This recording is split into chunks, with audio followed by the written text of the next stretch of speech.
What is going on, guys? Thank you so very much for joining me right here on Off the Script. This is episode 392 for your Saturday, September 25th, 2021. I am JD from New York. This is Off the Script. We have a lot to get into today on this pay-per-view weekend. I'm not sure if you guys realize that there is an Extreme Rules pay-per-view, which right now, from what I am reading, there is only one Extreme Rules match that is actually taking place. Everything else seems to be a regular match, which goes to show you what I've been saying for the last several years, and that is WWE should do away with all of these gimmick pay-per-views. Nobody cares. Nobody's interested. It doesn't make the feuds that have been half-assed going into the pay-per-view any more important. And WWE should really now start to realize that there is a shift. There is a change in professional wrestling. There are things being done that WWE should be doing to make their shows better.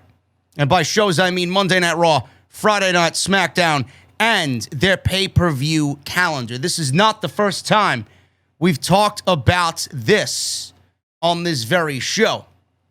And looking at Sunday with Extreme Rules, I'm finding it, and many people are finding it, very difficult to care about anything that's going on right now in WWE.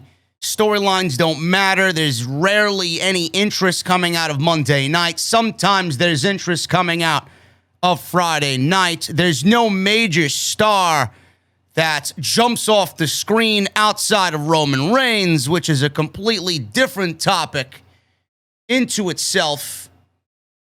But WWE needs to do something, and they need to do what I've been saying for the last several years and change the way that they are doing things for the better to make Monday Night Raw and Friday Night SmackDown that much more important. There's just so much to go over in what I would change. I'm not even going to get into it, or all of it, into this show. I'm not. There's no physical way that I could possibly do that. One way would be to end the draft. One way would be to just merge the rosters together and really consolidate everything that you have, because a lot of what you see on WWE TV does not make any sense whatsoever, and a lot of it is convoluted. A lot of it is all over the place. So we're going to talk about what WWE is doing going into Extreme Rules. I'm going to bring up the topical discussion again about why do we need gimmick pay-per-views, and do we really need, especially with the Saudi Arabia shows, do we really need 12 pay-per-views on the annual WWE calendar? The answer is no. The answer is no. So we're going to go over that. I got news on what WWE is actually doing for December. As far as pay-per-view is concerned, I got interesting ideas being floated around internally about WrestleMania 38 weekend. WWE is bringing back the King of the Ring. What's happening with the brand split? I got news on that. Adam Cole confirms that WWE did indeed want to change his name. So I guess all those reports from Ringside News were, again, 100% correct. So shout out to Ringside News. Also, the Owen Hart Foundation is teaming up with AEW to bring us the Owen Hart Cup Tournament. And I love this idea because my middle name is Tournament, and tournaments are a great way to get people over on television, give opportunities to those that don't right now have it, and it makes your television show on a weekly basis that much more important. And it brings people to watch every single week. It's episodic television. So we're going to go over all that. I got so much more to talk about, including the Kenny Omega and Bryan Danielson match. It was rated 5 stars by Dave Meltzer. That sent people into a whirlwind of emotions this week because they think Dave Meltzer's on the payroll. Who gives a shit who's on the payroll or not? Why are you complaining about Kenny Omega and Bryan Danielson in the ring to start Dynamite on Wednesday night for Grand Slam? Why are you complaining about them having a match Who gives a shit? Just watch it, shut up, and watch them wrestle. That's all you got to do. So we'll go over all that. I got the ratings. I got why certain things happened on Dynamite. Why WWE gave us that triple threat match on Monday night. I got news on Keith Lee and his new nickname. He's now Tony the Tiger. He's going to be shilling Frosted Flakes before you know it. I got a bunch of shit we're going to get into, guys. It's a loaded show. And I want to thank you all very much for joining me right here on the podcast today. Sponsored by Audible. Once again, we are back with Audible. If you guys don't know Audible, get on board with Audible. That's audibletrial.com/scripts. And you guys can sign up and get 30 days free of the service and one free audio book of your choice. That is an absolutely killer deal. You don't even have to stay signed on to the service after the 30 days. If you guys want to sign up, get your free book and cancel immediately, you could do that. You got up to 30 days to cancel. They're not going to charge you. They're not going to bill you. And you still get to keep that audio book for free. That's audibletrial.com/script. So make sure you guys go and check that out. I want to say thank you to all the new channel members on the YouTube live streams, man. We are looking at 216 new channel members, or 216 rather in general. We had a ton of new channel members this week. I would love to hit 500, man. I really would. Before the end of the year, that's my goal. If you guys want to go and join the channel, I would absolutely love it. You guys can sign up, hit that join button down below. You're going to have custom badges next to your name every time you comment and every time you show up in the stream. So if you guys are signed up for 1 month, you're going to have the first 1 month badge. If you guys sign up and you're a VIP in the venue, you're going to have a gold off the script microphone badge next to your name, signifying that you are indeed sitting with me VIP in the venue, man. So make sure you guys go and do that. Sign up. And you also got custom emojis as well, which are very pertinent to what we do here in the venue and on Off the Script. A lot of inside jokes. We got the Charbot Android. We got JD drinking. We got Buried by Bruce emote. We got a Titus emote. We got a Mustang emotes. You guys know the deal, man. I take care of you.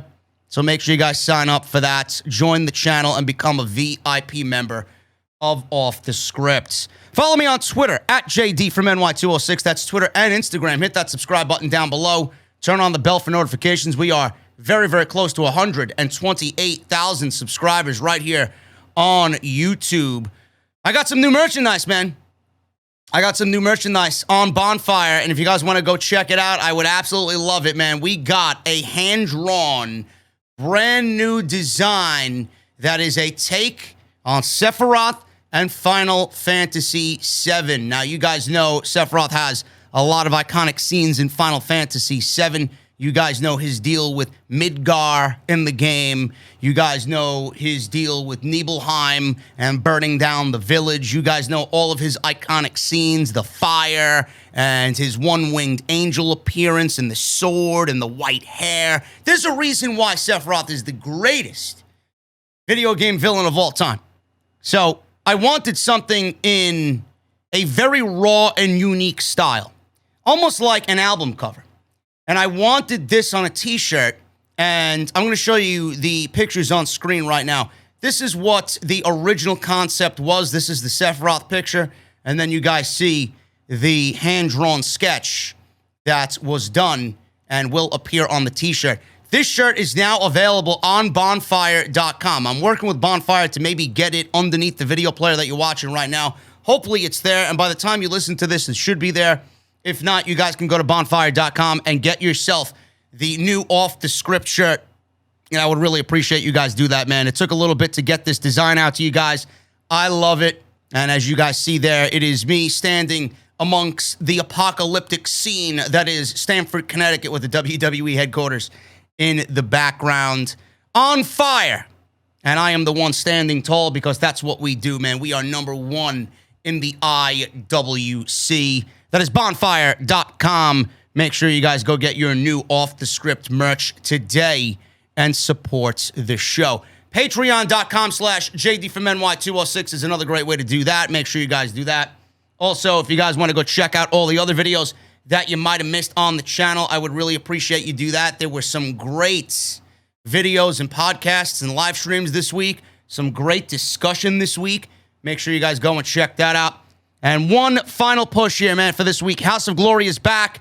We are back in New York City. Born Again is House of Glory. November 12th at the NYC Arena in Jamaica, Queens. The main event. I don't know if it's announced yet. I'm not going to say anything, but it will involve the Amazing Red. And if you guys know anything about Amazing Red, you guys know that Amazing Red is simply, well, I mean, it's in his name. He's amazing. He teaches the students every week. He gets in the ring, and he produces damn near perfection in that ring. And I'm going to be calling the action with Solomonster once again on November 12th. It's going to be a great show. I know the card, and it's going to be one hell of a show with a main event that's going to sell out the entire arena. And it's going to be a barn burner of a main event, man. I cannot wait. I cannot wait. So make sure you guys go get your tickets. I will link all the information down in the comment section for you guys to go purchase. If you're in the NYC area, if you guys want to fly in and attend a House of Glory show, I think for the first time in 2 years with this main event, I think it's going to be very special, and I think it's going to be worth you guys making the trip to come see HOG in NYC. Let's start at the top, man. We got some small stories I want to go over. Backstage news on why WWE, being that we have an Extreme Rules pay-per-view this Sunday, why WWE has only announced one stipulation match for the Extreme Rules show. Now, Ringside News reported that as of the last creative meeting, which would have been Monday for the main roster, there were no stipulations locked in, and there were no creative meetings on Sunday. So that was the last time going into Monday that WWE had really set forth some creative plans. Ringside News cited that a tenured member of the writing team said that nobody should be surprised that none of the stipulations have been nailed down yet for the pay-per-view. These days in WWE, nothing is surprising since we hear stories all the time about plans changing and Vince McMahon ripping up scripts just hours before the shows go live. Presumably more stipulations will be announced by Friday night on SmackDown. Now, I'm recording this before SmackDown, so I don't know what is or what will be said, but hopefully they do announce some more stipulations, and WWE's got their shit all planned together. Extreme Rules is on Sunday night, as you guys know, Columbus, Ohio, at the Nationwide Arena. This will be on Peacock, and for fans outside the United States on the WWE Network, I will be live after Extreme Rules is over right here on Off the Script with the live post-show immediately following the show on YouTube. So make sure you guys go and check that out and set your notifications, and we will have a blast, as always, on the live stream after Extreme Rules. I don't know why WWE has announced zero stipulations. Zero stipulations. At this point, I am not really excited about Extreme Rules. How could you be when the name of the pay-per-view is Extreme Rules and nothing about it says Extreme Rules? Nothing about it really needs to even be because of WWE's laziness. Why do we have gimmick pay-per-views? Why does WWE go half-assed on these D-level pay-per-views? I understand it's not a SummerSlam or a Survivor Series or a Royal Rumble, but if that's the case, why do we have shows like this? I don't really get it. I don't understand it. I don't know why they exist. If WWE is going to put forth no effort to make these shows special, why do we have to sit through these shows? And what meaning do they have to the overall WWE storyline arc for what happens on television? If you're not going to put effort into it, then don't fucking bother. If you're not going to put effort into it, how do you expect people to fucking care about what's going on? It's a predictable main event. Roman Reigns versus Finn Balor, the demon Finn Balor. Nobody expects Roman Reigns to lose. I don't even know what else is happening on the show besides Becky Lynch and Bianca Belair. What else is on the show? There's no reason for anybody to care. None. Gimmick pay-per-views need to die. WWE needs to completely revamp their pay-per-view schedule. You know who's doing pay-per-view schedule the right way? AEW, that t-shirt company. They're doing it right. That's the model WWE should revert back to. You know who else was doing the pay-per-view model the right way? Triple H, before you bounced him from power in NXT and killed his brand. The main roster shows suck. Everything about them sucks. The quantity sucks. The unimportance of it all sucks. Something needs to change. And I'm not the only one that feels that way. The December pay-per-view from Mike Johnson of PW Insider, the 2021 pay-per-view is indeed Tables, Ladders, and Chairs, and that will run on December 19th. Johnson added that there isn't a confirmed market for the show yet. There are 4 WWE pay-per-views scheduled through the remainder of 2021. Extreme Rules Sunday. Saudi Arabia has Crown Jewel on October 21. That will be held at the King Fahd International Stadium in Riyadh, Saudi Arabia. Survivor Series will happen legitimately a month later on November 21, Barclays Center in Brooklyn. And then there's TLC on December 19th. Last year's TLC pay-per-view was held in Tropicana Field in St. Petersburg, inside the Thunderdome. That was on December 20th of 2020. And that was obviously because of the COVID-19 pandemic. WWE also has Day 1 lined up on January 1 from the State Farm Arena in Atlanta, Georgia. The annual Royal Rumble pay-per-view, nobody knows, was typically supposed to run at the end of January, which it usually does every year. The last Sunday in January, WWE may actually push the Royal Rumble back to February of 2022, and we already went over that. If WWE is legitimately having a pay-per-view follow TLC 2 weeks later, there's no reason to have 2 pay-per-views in one single month. WWE needs to do some reshuffling. If January 1 is this Day 1 pay-per-view and the Royal Rumble happens, which I'm expecting to have the Royal Rumble on my birthday, February 6th, that is a Sunday next year, and WWE does this, I would expect them to not have a pay-per-view that happens in January alongside Day 1. If you're doing the Royal Rumble in February, there should be no pay-per-view in March. None. Because pay-per-views going into WrestleMania, they always seem so convoluted and unnecessary. The one thing you should really be focusing on is WrestleMania. If WWE is taking the Elimination Chamber, which usually happens in the middle of February, and moving it to March, why do we need that? Have you made the Elimination Chamber an important aspect to the road to WrestleMania? The last couple of years, you have not. So why have it? Why have it? There's no reason to have an Elimination Chamber pay-per-view if you're not going to use the Chamber to come up with the number 1 contender for the other championship outside the Royal Rumble winner. I don't understand it. They got some work to do, man. They really have some work to do. This TLC pay-per-view, how many times have I told you in the past? What importance does the TLC pay-per-view have to anything that happens on WWE TV? It's just another gimmick that WWE wants to generate interest from. There's no importance there. Oh my God, let's put these 2 guys in a TLC match. Ha ha ha. That'll get them. Fans will love that. No, they won't. No, they won't. I want something that actually means something. We don't need to have 3 TLC matches on one show. One for the Universal title, one for the WWE title. We don't need to have one for the Women's Championship. We don't need to do that. Why do we need to see 3 of any match, let alone the same match, at a single pay-per-view? Now, what I would do, and I've talked about this already, what I would do is take the Survivor Series team who wins, because you got to add stakes to the Men's Survivor Series and the Women's Survivor Series Raw vs. SmackDown match, right? So if Monday Night Raw wins, Monday Night Raw usually doesn't win anything. They're fucking horrendous. But I'm using them as an example here. Say Monday Night Raw wins the Survivor Series men's match, and they beat SmackDown.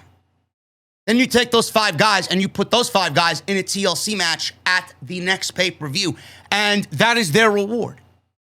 They get the opportunity. They won the opportunity to challenge for the WWE Championship number 1 contendership. And then whoever wins that challenges the WWE Champion at the Royal Rumble. You're bridging the Survivor Series, TLC, and the Royal Rumble in literally a presentation that I just gave you in 30 seconds. Meanwhile, I don't know what I'm talking about.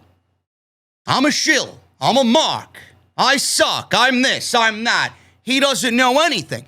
Meanwhile, I don't hear anybody else in the community come up with these creative ideas to try and make the show better. All I want is a better show. All I want is a better product. This is what I aim to do every single week. If this show looked the same as it did 7 years ago, would you still be here? Some of you, yes. But there's a lot of new fans that know what I'm doing, and I'm upping the production value on everything, and I'm sounding better every year. Always adding little things here and there. There's new artwork coming next year, just like the fucking venue that you see behind me. If I stayed the same, would you be as interested? Would you be as excited? No. So why is WWE going about their pay-per-view calendar in the most effortless and soulless way? This is what I don't get. There's no trying on their behalf. None. Meanwhile, I just came up with something that bridges 3 pay-per-views in literally 30 seconds. So WWE is doing TLC, and you guys know the rest of the pay-per-view calendar for this year, Crown Jewel, Survivor Series, TLC, that is all following Extreme Rules. Sunday for World Wrestling Entertainment. WWE has discussed several interesting ideas for WrestleMania 38 weekend. I don't give a shit what you discussed. WrestleMania 38 needs to be, and WrestleMania for the foreseeable future needs to be 2 nights. No longer do we want 8-hour WrestleManias. Nobody wants to do anything for 8 hours. Nobody. There's nothing in this lifetime that you want to do for 8 hours. And there's nothing in this lifetime that if you do something for 8 hours, you feel good at the end of it. No. I'm sorry. Dave Meltzer reported in the latest edition of the Wrestling Observer newsletter that WWE contacted AT&T Stadium with several different potential ideas, including a 2-day WrestleMania that has been talked about. Per the report, having WrestleMania held over the course of 2 nights is under consideration, but right now not a done deal. They got to get that to be a done deal. I know the fans want it. I know the roster enjoys it as well, and they actually prefer a 2-night WrestleMania. It actually makes the show feel bigger. It actually gives more opportunity to somebody on the roster that may not be able to, in a normal setting, main event WrestleMania, main event WrestleMania on one of the nights. If WWE did not have a 2-night WrestleMania, would Bianca Belair and Sasha Banks get the opportunity to main event WrestleMania? That is on paper as them main eventing WrestleMania. The answer is no. The answer is no. Let's do one for the hardworking men and women. A 2-night WrestleMania benefits everybody, fan and performer alike. And it eases us from watching, and it eases them from watching an 8-hour show. Nobody wants to watch anything for 8 hours. Nobody. It was also noted that the different ideas WWE approached the stadium with included WrestleMania being held on Sunday and then holding the post-WrestleMania episode of Monday Night Raw at the stadium, the same stadium that would be holding WrestleMania, with a different setup that includes only 40,000 seats instead of the typical 100,000 that AT&T Stadium usually fits. For now, WWE is looking into planning, security, insurance, cost of production, length of the 2 days versus 1 day, and other locations for shows that weekend. So clearly WWE is planning, or in the early stages of planning everything, and I hope that this all leads to WWE doing it at AT&T Stadium, split over 2 nights. As for the Friday episode of SmackDown on the weekend of WrestleMania, this event won't be held at, it won't be held at the American Airlines Center, as the Dallas Mavericks have a game that night. In past years, WWE has taped the go-home episode of SmackDown in order for the talent to get into town for WrestleMania. However, Fox may not want to do that this year. WWE has looked at Gerald Ford Stadium, which holds 32,000 seats, for this particular episode of SmackDown, as well as the Fallout edition of Raw, because WWE expects so many tourists in town for the weekend. Whatever you got to do, man. Whatever you got to do. I know Fox isn't really keen on having a taped show. I know everybody usually likes to be grounded for WrestleMania. WWE typically sells package deals. You get SmackDown, you get the 2 nights of WrestleMania, and then you get Raw. So it's a big weekend where they just take over the city that they are in. So I would assume WWE is going to get all these details really nailed down, and they're going to map out a weekend for WrestleMania 38. I'm just hoping that it's 2 nights. It's great because I've enjoyed WrestleMania. Well, I haven't really enjoyed WrestleMania from what WWE has done creatively. I think WrestleMania is one of the worst shows of the entire year. It's just something that generates interest because it's WrestleMania. It's big, right? It's the star-studded spectacle. But creatively, WWE doesn't do anything because they hang on the name of WrestleMania and they expect everybody's going to watch anyway just because it's WrestleMania, and they feel like they don't have to put any effort into it. It's the same thing that they did with John Cena and Roman Reigns going into SummerSlam. The storyline was It was all right, but it wasn't what I expected it to be. I expected it to be a lot better with John Cena being back for a limited time against Roman Reigns, who's on the hottest run of his career. WWE really didn't put any effort into it, and they hung their hat on that main event for multiple factors. SummerSlam was already sold out, and everybody's going to watch it anyway with John Cena being back against Roman Reigns, who's the hottest wrestler in the industry. So WWE felt like they didn't have to do anything, and people were going to watch the match anyway. That's the same mentality that they take going into WrestleMania. I don't like it. That doesn't mean you get to skimp on work. That doesn't mean you get to take a half a day. The biggest show of the year, you should make it feel like the biggest show of the year in all aspects, just not in name alone, in creativity and storylines as well. All I care about is WWE doing 2 nights. It's an easy watch at 3.5 to 4 hours each. Then I come on here, talk about it for 3 hours, and I get ×2 a WrestleMania weekend live stream, which benefits us all in the community. I think it's great. 2 nights should be a thing moving forward. WWE. King of the Ring is coming back. I'm happy about it. I hope WWE makes it feel important. I hope they don't go into it like they do everything else, and that is lazy. But Fox is set to air a King of the Ring special. PW Insider reported this week that Fox will be airing a King of the Ring special from October 1st through October 3rd at different time slots depending on local markets. Andrew Zarian of the Batman Podcast first reported the tournaments will start October 8th on SmackDown and continue on the October 11th episode of Monday Night Bore. The finals of the tournament will take place at the Crown Jewel events in Saudi Arabia on October 21. The only match announced for Crown Jewel is Roman Reigns versus Brock Lesnar for the WWE Universal Championship. So Fox is doing a King of the Ring special. I don't know what this entails. I don't know if WWE will be working with Fox on this special or if it's Fox going about it doing a WWE Backstage type deal. I have no idea. No information has been revealed about what Fox is doing in order to make the King of the Ring special with this program airing before the King of the Ring actually takes place. I don't know. But regardless of what it is, if Fox wants to get behind making it important, then I'm on board.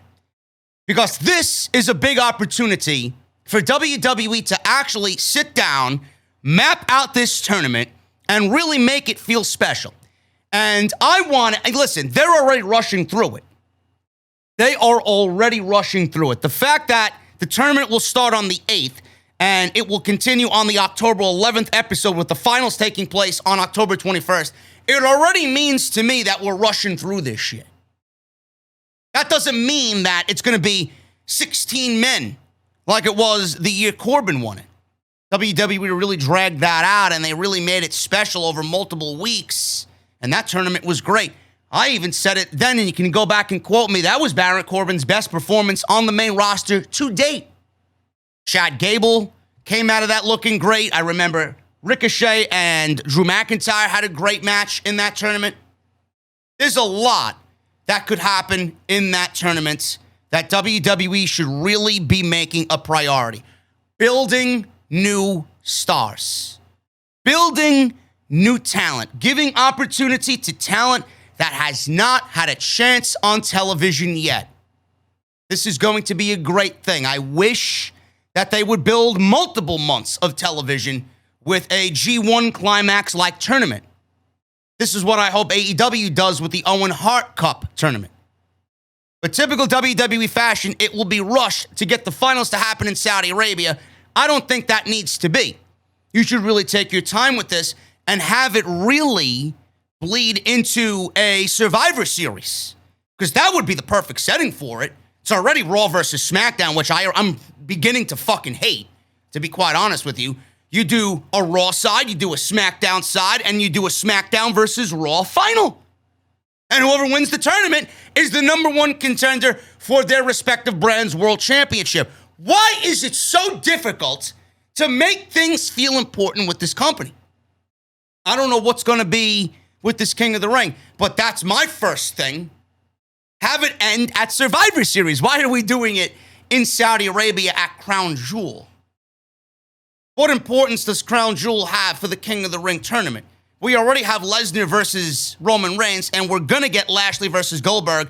We're probably, if I'm booking this shit, Edge versus Rollins. If those are the three top matches for that show, why do we need the finals of the King of the Ring to be buried under all of that? And why not give it its own spotlight at the Survivor Series and build it around the Raw vs. SmackDown theme? I don't know, man.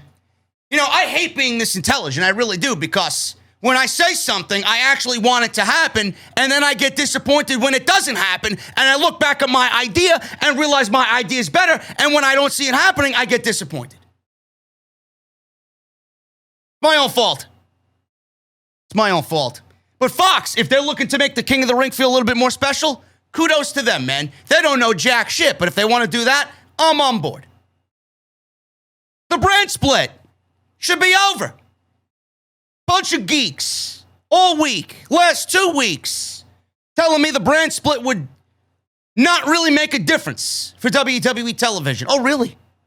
Oh, really? Ending the brand split wouldn't make a difference? What difference are you getting now with a brand split?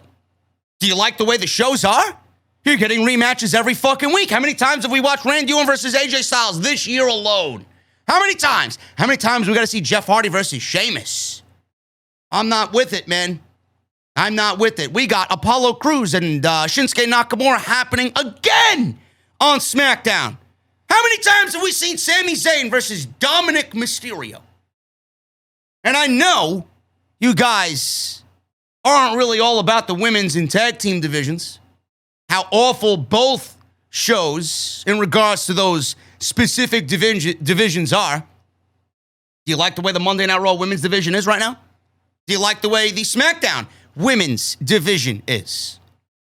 So I love how people tell me, oh, WWE didn't get it right the last 2 times they ended the draft or the brand split. I don't give a fuck what happened then. You got an opportunity to make it right now. Make it right. It's not that hard. It's not. I want them to end it because these shows fucking suck every single week. There's nothing about these shows that generates any interest. It's the same shit every fucking week. They made a bunch of firings. They cleared out some of the roster. It's not that difficult to book a Monday Night Raw and a Friday Night SmackDown without a brand split. It's not. WWE would actually have more fun doing so. More opportunities for those not getting opportunities. The tag team division would be joined together. The women's division would be joined together. No sense for 2 men's tag team championships and women's singles championships. Just get rid of it. Get rid of it. I really wish people would understand this. All because they feel like WWE is going to end up making the same mistakes with the last 2 times they ended the draft and the brand split. What does WWE ever get right? Every time they try and do something, they usually fuck it up and go about making the wrong decision. This is typical WWE. You should expect that. But that doesn't mean you don't have to try. So the brand split, the latest on if WWE is going to make a change to the brand split rules. Now, it's looking like WWE won't be making any change to the brand split rules after doing a little experiment this past Monday on Monday Night Raw. Before the show, is reported that WWE was looking at Raw as a big show, considering Universal Champion Roman Reigns would be appearing on Monday night. The belief was that since he is their biggest star, then ratings should increase. And if that happened, then it could open the box towards showcasing more main superstars on both brands. Speculation at the time was if WWE went forward with this change, then the likes of Reigns, Drew McIntyre, and other top stars would appear on both Raw and SmackDown as a way to boost ratings. Raw drew an average of 1.793. That was up from the 1.670 million viewers last week. And in the 18 to 49 demo, the show did an average of 0.49. That was up from the 0.43 rating. So clearly, Roman Reigns aided in some interest for Monday Night Raw. But my question is, what happens next week on Monday Night Raw when there is no Roman Reigns and there is no interest for Monday Night Raw, and Monday Night Raw goes back to the 0.43 rating when fans realize that, oh, Roman Reigns is not here. The bloodline is not here. There's no SmackDown storylines bleeding into Monday Night Raw. I'm not interested anymore. I'm not going to watch until something becomes more interesting, like Roman Reigns appearing on Monday Night Raw, whether it's against Drew McIntyre or Big E or Bobby Lashley or whoever the fucking superstar is that's about to be fed to Roman Reigns when he shows up on Monday Night Raw. This was my question for everybody celebrating. Oh, Monday Night Raw, they did a 4.9 or a 0.49 in the rating, 18 to 49 demo. All right, my first question was, when Roman's not there next week, what's going to happen then? You're going to be celebrating then? This is why I used last week the term and the definition of desperation. WWE showed you how desperate they are. This was a one-time thing. They don't plan for this to happen every single fucking week. This was simply a way to stop the bleeding. They have no long-term plan. Stop the bleeding. Shove it to AEW. Oh, you want to do bigger ratings than Monday Night Raw? We'll show you. We'll bring in the tribal chief, Roman Reigns. We'll bring in the head of the table, Roman Reigns. We'll show you why he's better than Kenny Omega. Okay, great. What happens when Roman is not on Monday Night Raw and he's back on SmackDown? Right back to the fucking bottom of the barrel Monday Night Raw goes. Meltzer reported in the latest edition of the Wrestling Observer that he was told top stars appearing on both brands is not a long-term strategy. It's not even a short-term strategy. As with anything in WWE, plans can change, but as of right now, this wasn't something they were planning on doing regularly. That's the problem. This is the problem, folks. You want to know what the WWE problem right now is? There's no long-term strategy. WWE admitted to you right there that this was not a long-term strategy, that it was a move, as they usually do and usually make, a Band-Aid maneuver. It's a Band-Aid over a gaping wound that won't stop bleeding, and when the Band-Aid falls off on Monday night, then they'll go back to the pharmacy and get some more heavy-duty Band-Aids, and the process and the mentality will start all over again. This is the fucking problem, and I know I'm not the only one that thinks this. This is the problem with WWE programming. There's no long-term planning. If there was, they'd have a 0.49 rating every week, and you wouldn't have to seek the road of desperation to stop the bleeding. Storylines would matter, titles would matter, characters would matter. It would give people a reason to tune in every single week, where right now, there's no reason to tune in at all. WWE certainly got more people to tune in because they had to dig into their SmackDown pockets and spread that wealth on Monday Night Raw. Now what? Now Monday Night Raw is back on the side of the fucking street begging for change, and they're looking for any way out where they could go get boozed up or buy a pack of cigarettes to make them feel life again. It's exactly what they did. If you think that is the proper strategy for WWE, you're either a paid fucking shill who is a clueless fucking idiot, or you're just a fucking idiot and don't have the good health of the product in mind. This is why I have a problem with most in the community. You don't use your brain and your heart is not in the right place. I want a better show. You want a better show. So join me on the side of wanting better shows. Short-term planning is not the fucking answer. It never was. Big E winning the WWE title wasn't the answer. Roman Reigns showing up on Monday Night Raw for a one-off is not the answer. If you had fucking storylines that mattered on a week-to-week basis and you planned a beginning, a middle, and an end, maybe more people would actually say, you know what, I want to watch Monday Night Raw tonight. Or they'll pick up the remote control and maybe flip to Monday Night Raw after watching some Monday Night Football, and they may actually tune into your show more often instead of staying with ABC or ESPN, wherever Monday Night Football airs. Stay there and then not come back to Monday Night Raw. Long-term booking. Short-term planning and short-term strategy is why WWE right now is a creative failure. When you start to realize that, then you and I can have a discussion. Because right now, Big E being hot-shotted a championship, Roman Reigns and the bloodline being hot-shotted into a fucking feud with the New Day, short-term booking. Roman Reigns is in a feud with who? Finn Balor? Brock Lesnar? And you're already fast-tracking a Big E Roman Reigns match? You're making everything predictable from now until Survivor Series. Give me some intrigue.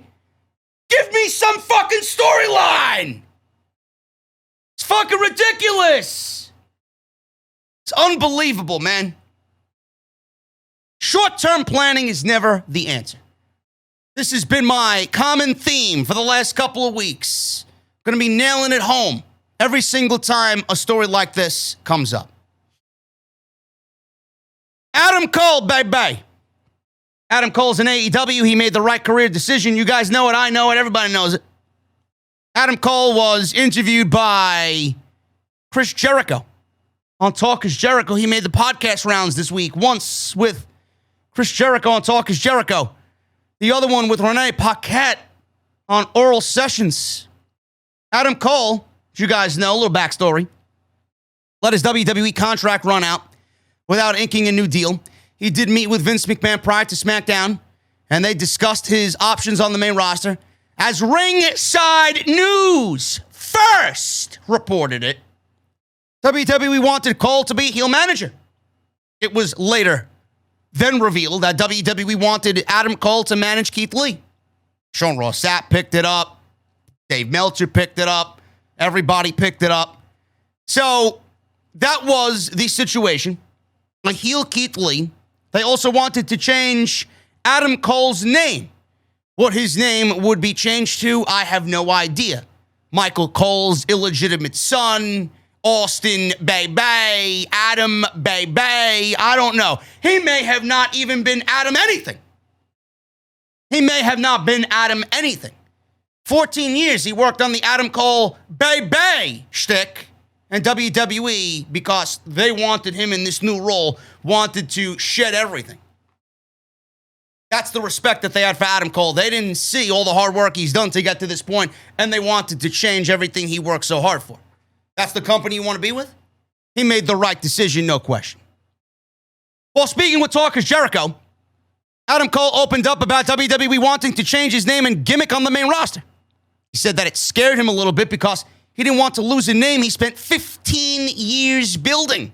In the end, that 30-minute discussion with Vince McMahon didn't convince him to sign on the dotted line.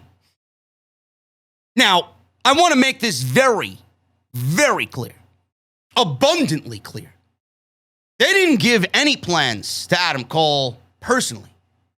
So this managerial stuff, managing Keith Lee, changing his name, that may have been the only thing that they brought up to him, changing his name. Adam Cole wasn't clued in on plans. Adam Cole didn't know that he was going to be managing Keith Lee, or the plan was for him to be managing Keith Lee. Keith Lee didn't know. You know who knew? Bruce Pritchard and Vince McMahon. Bruce Pritchard and Vince McMahon don't tell anything to anybody until they are ready to tell whoever they need to. Bruce Pritchard has an edict backstage that's been very well documented that he doesn't tell anything to anybody until he gets permission and word and approval from Vince McMahon. He's a glorified yes man. This man oversees creative, and he doesn't tell the talent what's going on. Kofi Kingston came out 2 weeks ago and said that he finds out what he's doing on Monday Night Raw on most weeks when social media tweets it out. WWE social media department tweets it out. I'm in a gauntlet match. All right. I'm wrestling Bobby Lashley. Okay. They don't tell anybody anything. So why would Adam Cole know anything about him managing Keith Lee? That's not his fault. I don't blame him for going out there and saying he didn't, because he genuinely didn't know. Now, the name change thing, they probably told him that they were going to change his name, and they probably brought up, oh, listen here, pal. We already got Michael Cole on the main roster. I don't know if we can have you out there as Adam Cole. Some bullshit like that. This is good shit, pal. No. And then Adam Cole with his Twitch channel, he wasn't going to give that up. And you all know Vince McMahon's edict about not having third-party platform content via Twitch or OnlyFans or Patreon or Cameo. So Adam Cole right there, man, that was the cherry on top of the I'm getting the fuck out of here Sunday. That's what it was about. So apparently there were a lot of ideas, but they were very vague on what exactly they wanted to do. When I first had the conversation, they had mentioned something about doing a name change or changing my look. This scared me a little bit because I spent nearly 14 years as Adam Cole. Our last conversation, they were definitely more open to me being me and being myself. They could tell I was not thrilled about a potential name change, end quote.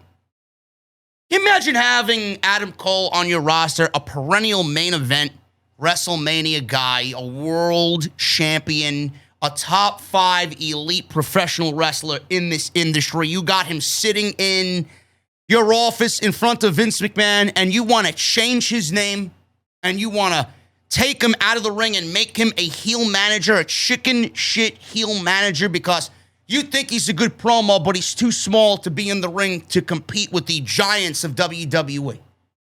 Because this is what Vince McMahon looks at when he looks at professional wrestlers. Giants. The McIntyres and the Romans and the Lashleys and the Lesners. Gone are the days of bringing in indie midgets, right?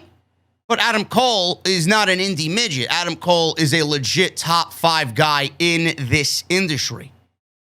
And the simple fact that you discarded him like the way you did, what does that say to not only what they think of talent, but what they think of professional wrestling? Adam Cole is professional wrestling. You gave the middle finger not only to Austin Jenkins, you gave the middle finger to fucking professional wrestling. It's exactly what you did. In every aspect. Then he went on Renee Paquette's podcast. Did Adam Cole. And he talked about his relationship with Triple H and Shawn Michaels. And opened up about what he told them before leaving NXT before AEW.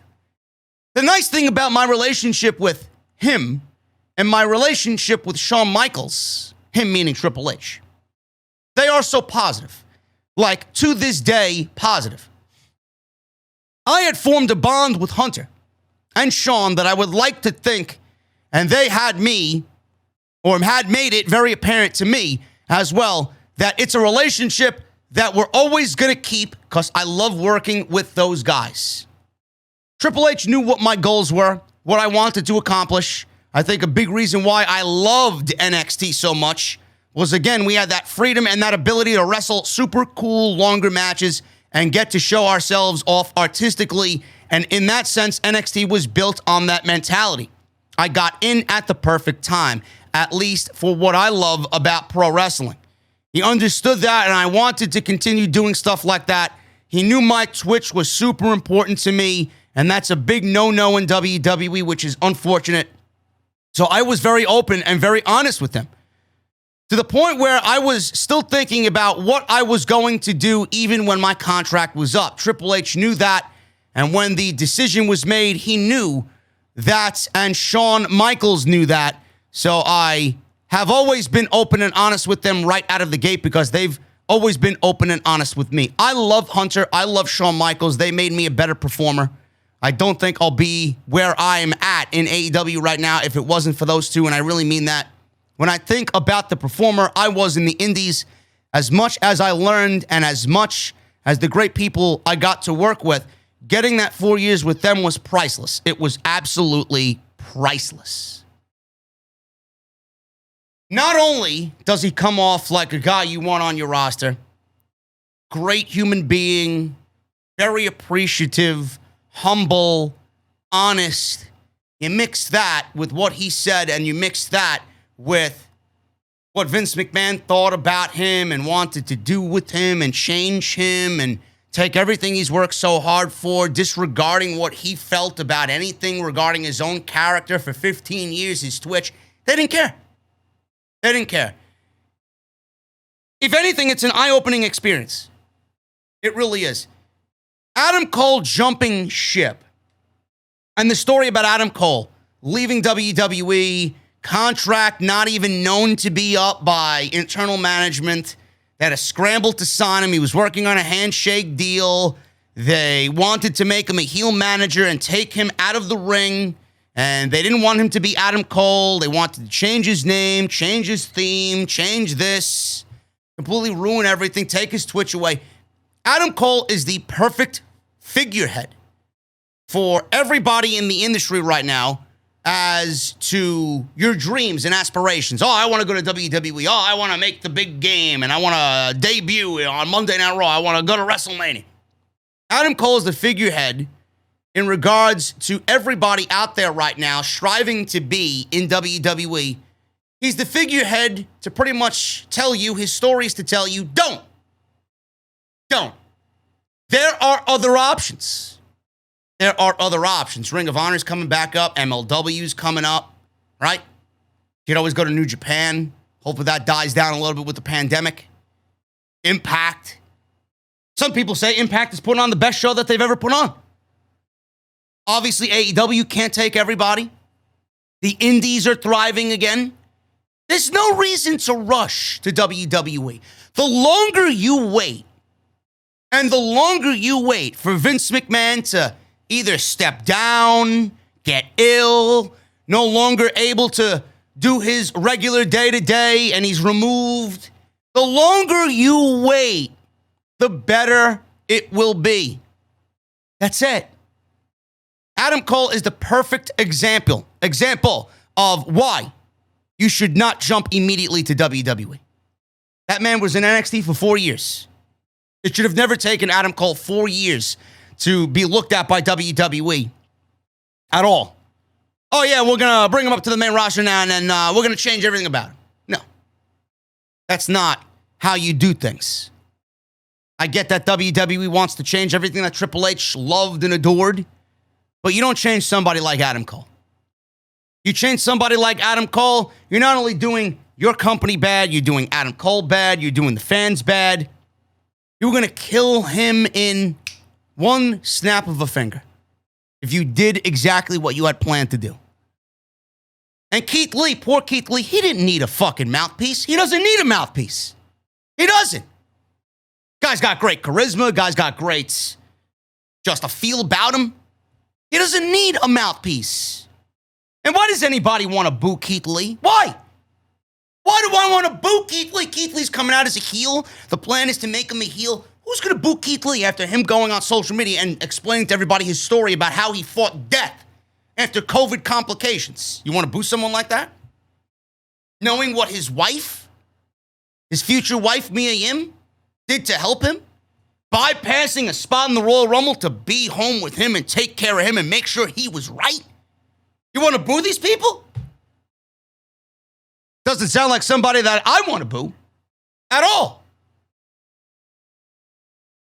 The Owen Hart Foundation and AEW, they're teaming up, creating a tournament, including Owen Hart in the AEW video game. The collaboration between the two companies will include production and distribution of unique and original Owen Hart merchandise like action figures, apparel posters, and other collectibles, and inclusion in the upcoming AEW console video game. The tournament will see the creation of a cup they are calling the Owen Created in 2000 and run by Owen's wife, Martha, the nonprofit foundation provides global aid to at-risk communities with scholarships, housing, food drives, backpack giveaways, and more. There's not anybody listening to me or anybody listening to any wrestling podcast that's not a fan of Owen Hart. Owen was 34, killed in a tragic accident while being lowered from the rafters on a harness at the then Over the Edge pay-per-view in May 1999. Just a simple fucking name of the pay-per-view, man. Over the Edge.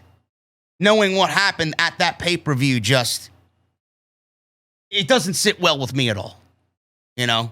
The symbolism is there. Over the edge, Owen being lowered on the harness. He falls down. Gets killed in the ring. They got to announce his death on air. I remember everything about it. In fact, my mom probably still has the VHS that it was recorded on. Martha later sued the WWF and settled out of court for $18 million.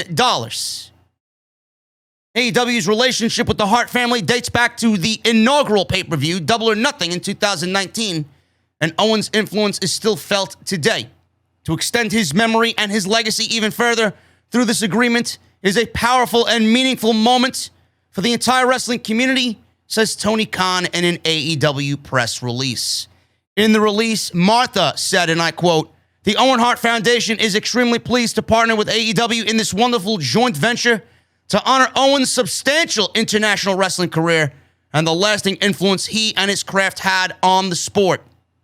AEW's Owen Hart Cup tournament serves as a tremendous tribute to Owen and provides an incredible way for professional wrestling enthusiasts to celebrate his work in a most fitting way. We trust that Tony Khan and his amazing AEW team will do a brilliant job with this highly anticipated project.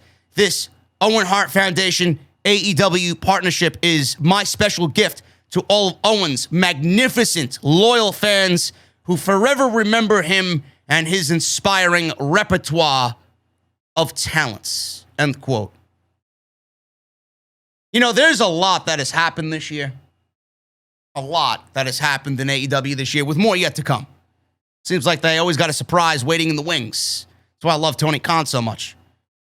CM Punk debuting, the first dance, Double or Nothing was great being there. And we got All Out, CM Punk's first match in 7 years. Last night on Rampage, he was back on TV for the first time in 7 years, wrestling against Powerhouse Hobbs.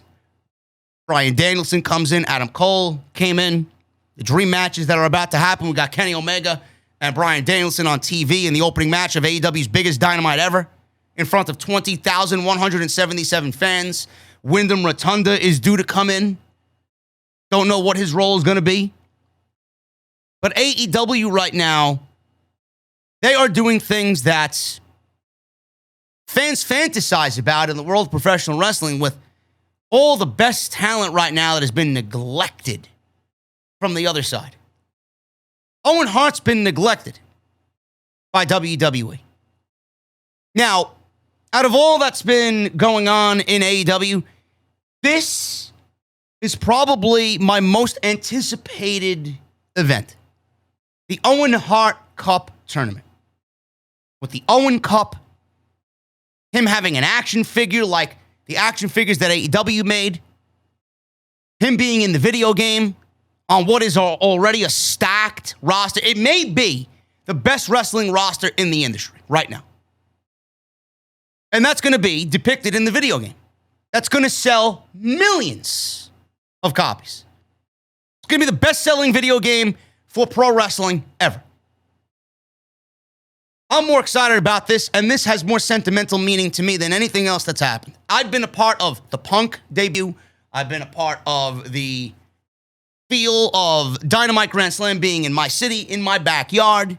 I could jump on the fucking highway right now and see Arthur Ashe Stadium anytime. This, to me, has the most sentimental meaning. Because Owen Hart was an invaluable asset, not only to WWF, but to pro wrestling. Never got to the heights that we all knew he could be at because of what happened. Doing a fucking blue blazer, stupid fucking gimmick that didn't need to be because of WWE's inept stupidity. They never had anybody else do what he did. Nobody. Come down the way that he did. That was it. That was it.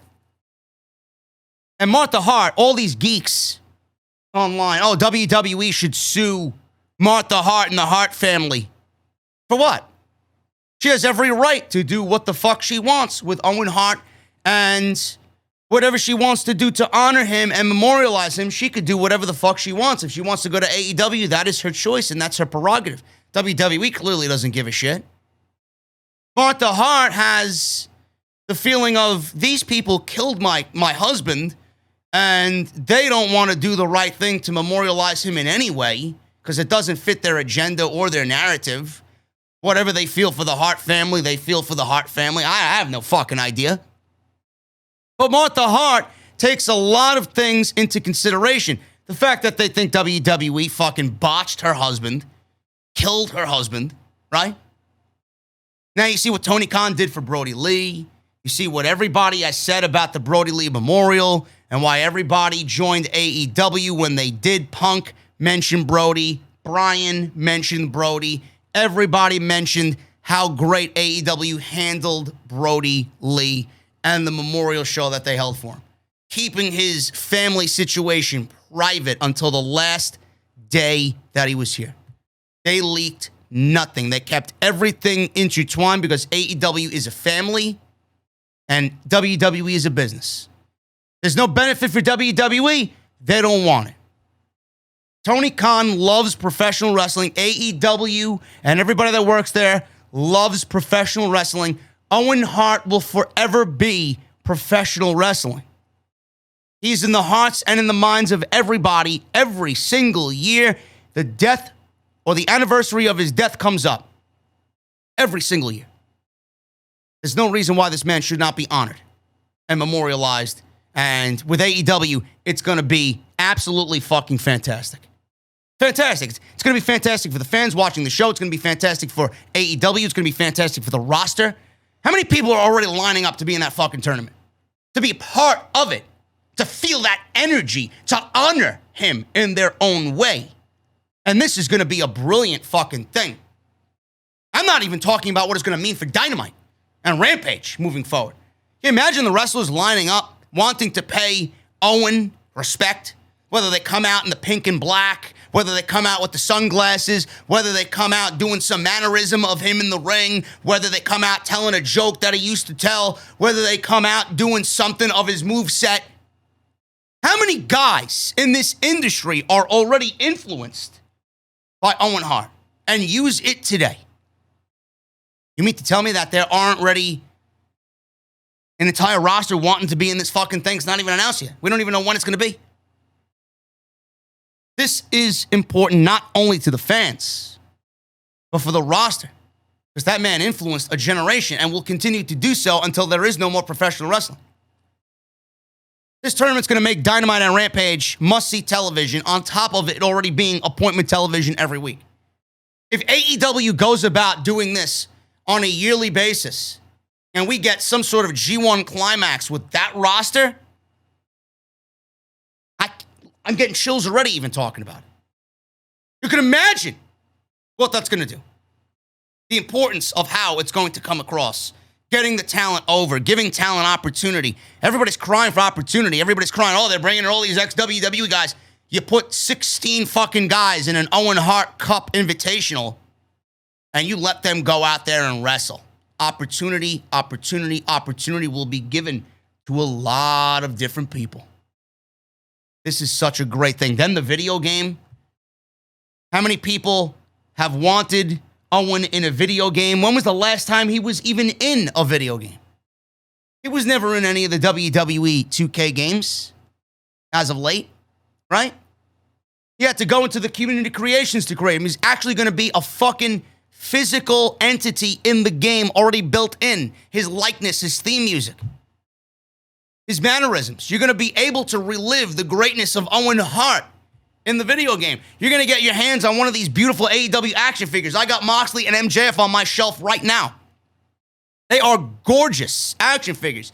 You can imagine how fans are going to be excited about that when that releases. Trading cards and anything else, t-shirts.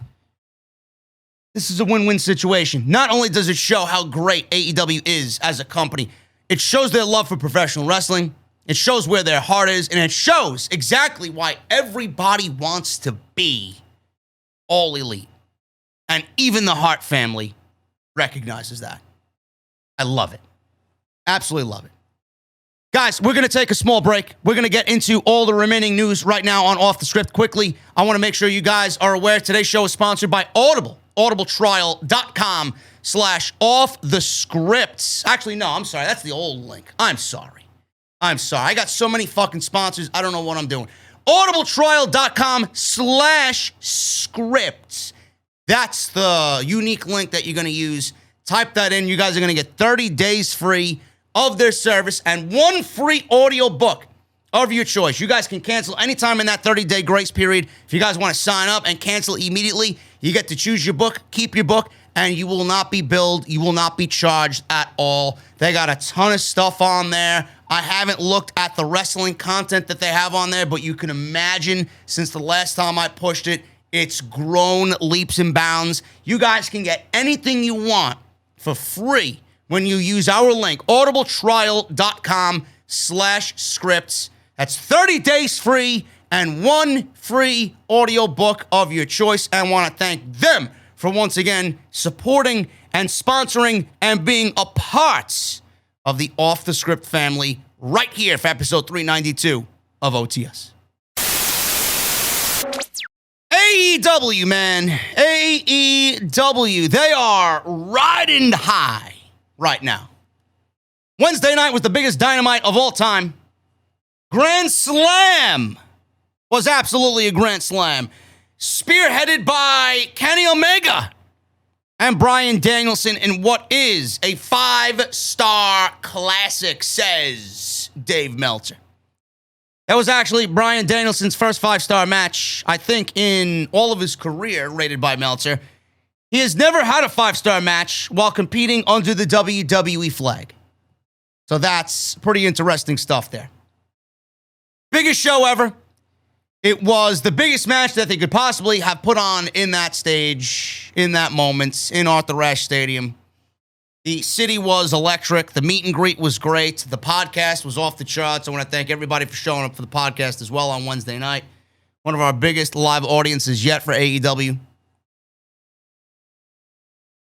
But I will say this, man. There are a lot of people complaining about the outcome of the match. Why did it go a time limit draw? Why did it open the show? Why did we get Britt Baker versus Ruby Soho in the main event for the Women's Championship? I would have flipped them.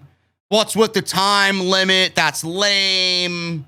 Why are we hot-shotting this match? I heard it all, man. My head wants to explode. My head physically wants to explode. I predicted Dynamite was going to do a 1-5 in the rating. That was my prediction. Now, I might have overstepped my boundaries on that one, but they didn't do anywhere close to a 1-5 in the rating. They also did not beat Monday Night Raw in the 18-49 demo, but I think they could have beat them in the 18-49 demo if they did flip the matches.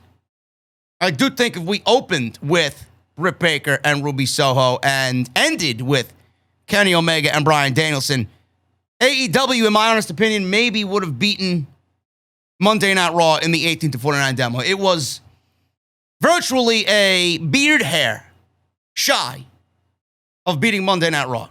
0.49, AEW got a 0.48.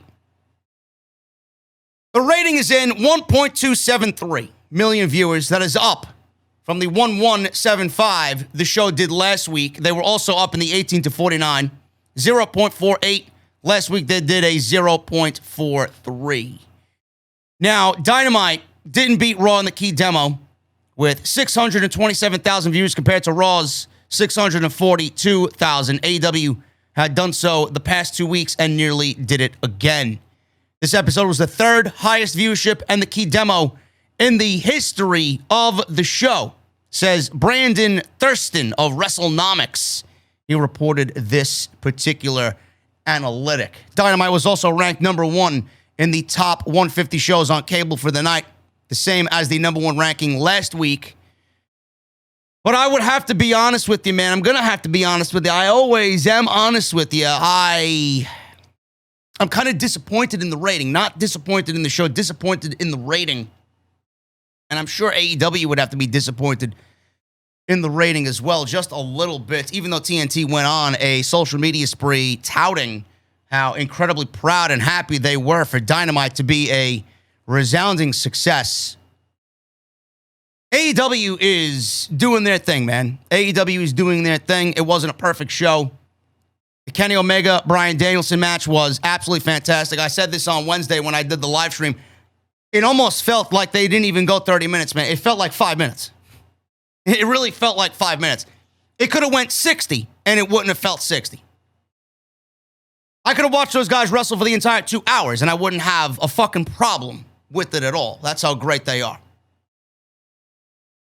The hotshot booking, I went over this already. I talked about this. I don't want to really dive into it again. The hotshot booking is this imaginary fucking moving the goalposts for these people. Oh, well, why are you complaining about Big E and not complaining about Omega and Bryan Danielson or whatever the fuck these geeks say? Oh, but well, look at JD being an AEW shill. No, I'm not a shill. I just speak the truth and I speak logic. I speak with fair criticism in mind when it comes to both shows. The criticisms I have of WWE are quite fair. The criticisms I have of AEW are quite fair. But this was not hotshot booking. This was not hotshot booking. I went over this already, quickly. Grand Slam is going to be shows of its kind moving forward on the AEW calendar that are going to be placed in between major shows, and they are pay-per-views on national television. That's all that they are, and that's what they will continue to be. You're having a mini pay-per-view on national television in New York City, first time ever in this market for AEW with 20,000 people, the largest crowd you've put on for any show, period, up until this point. You're going to go with the main event that is going to cave in the ceiling, really. It's Kenny Omega and Bryan Danielson. So they did that right. Secondly, it was a non-title match. They didn't fast-track a title match. I don't know on what planet you guys are from. Maybe you're from planet Xenon somewhere where the IQ is fucking 3. But I don't think anybody on this planet is complaining about Kenny Omega and Bryan Danielson in a wrestling ring on national television on your Wednesday night. Non-title, it went a time limit draw. And the other thing with the time limit draw is, oh, well, it was lame. No, it wasn't.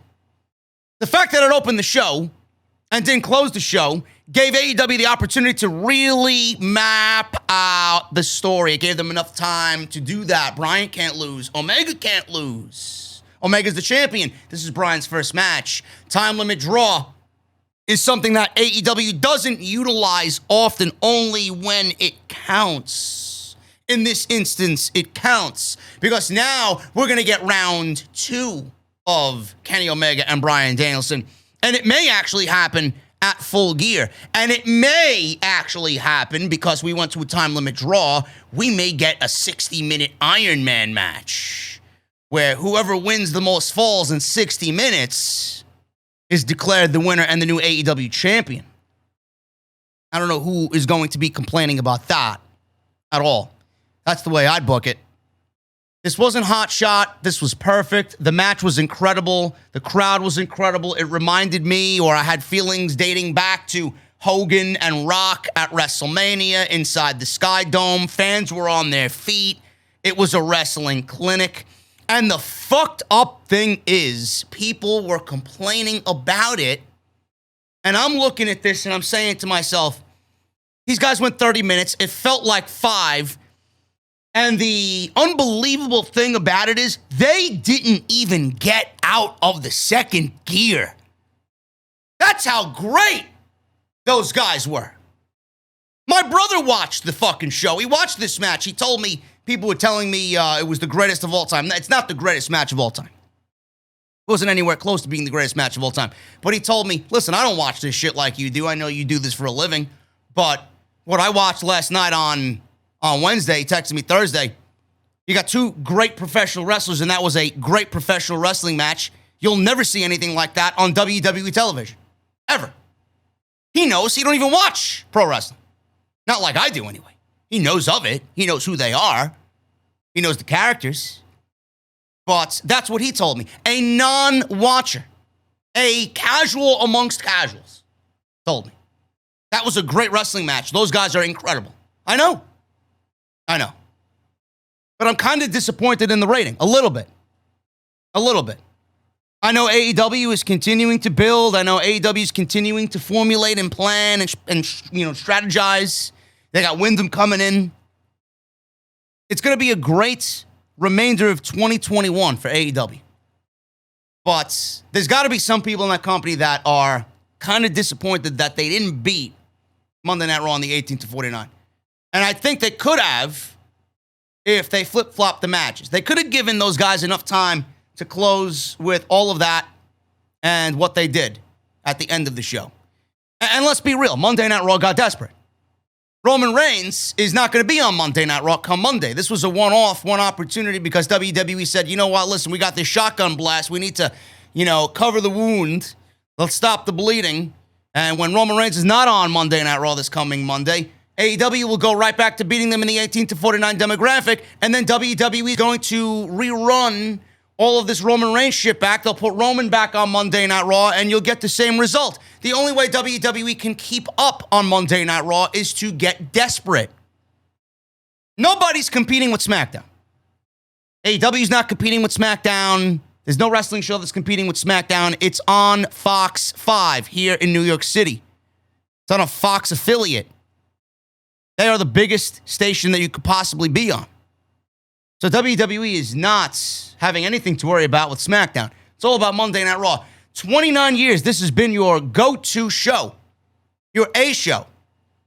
And now it's the B show, and you're needing to borrow from SmackDown to make anything relevant because you've driven this show into obscurity.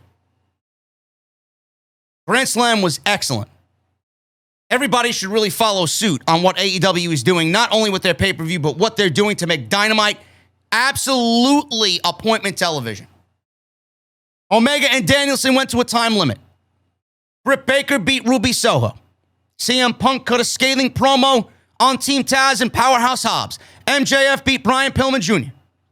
Cody Rhodes got booed out of the building. He lost to Malachi Black. And AEW had 20,177 fans in attendance, which made it the highest attended show in company history. Why did Danielson and Omega open the show? Dave Meltzer reported in the latest edition of the Wrestling Observer newsletter that AEW officials put the match on first so that they could go longer earlier in the show without having a commercial break. Should be noted that the match did have one picture-in-picture commercial break, but it was pretty much commercial-free.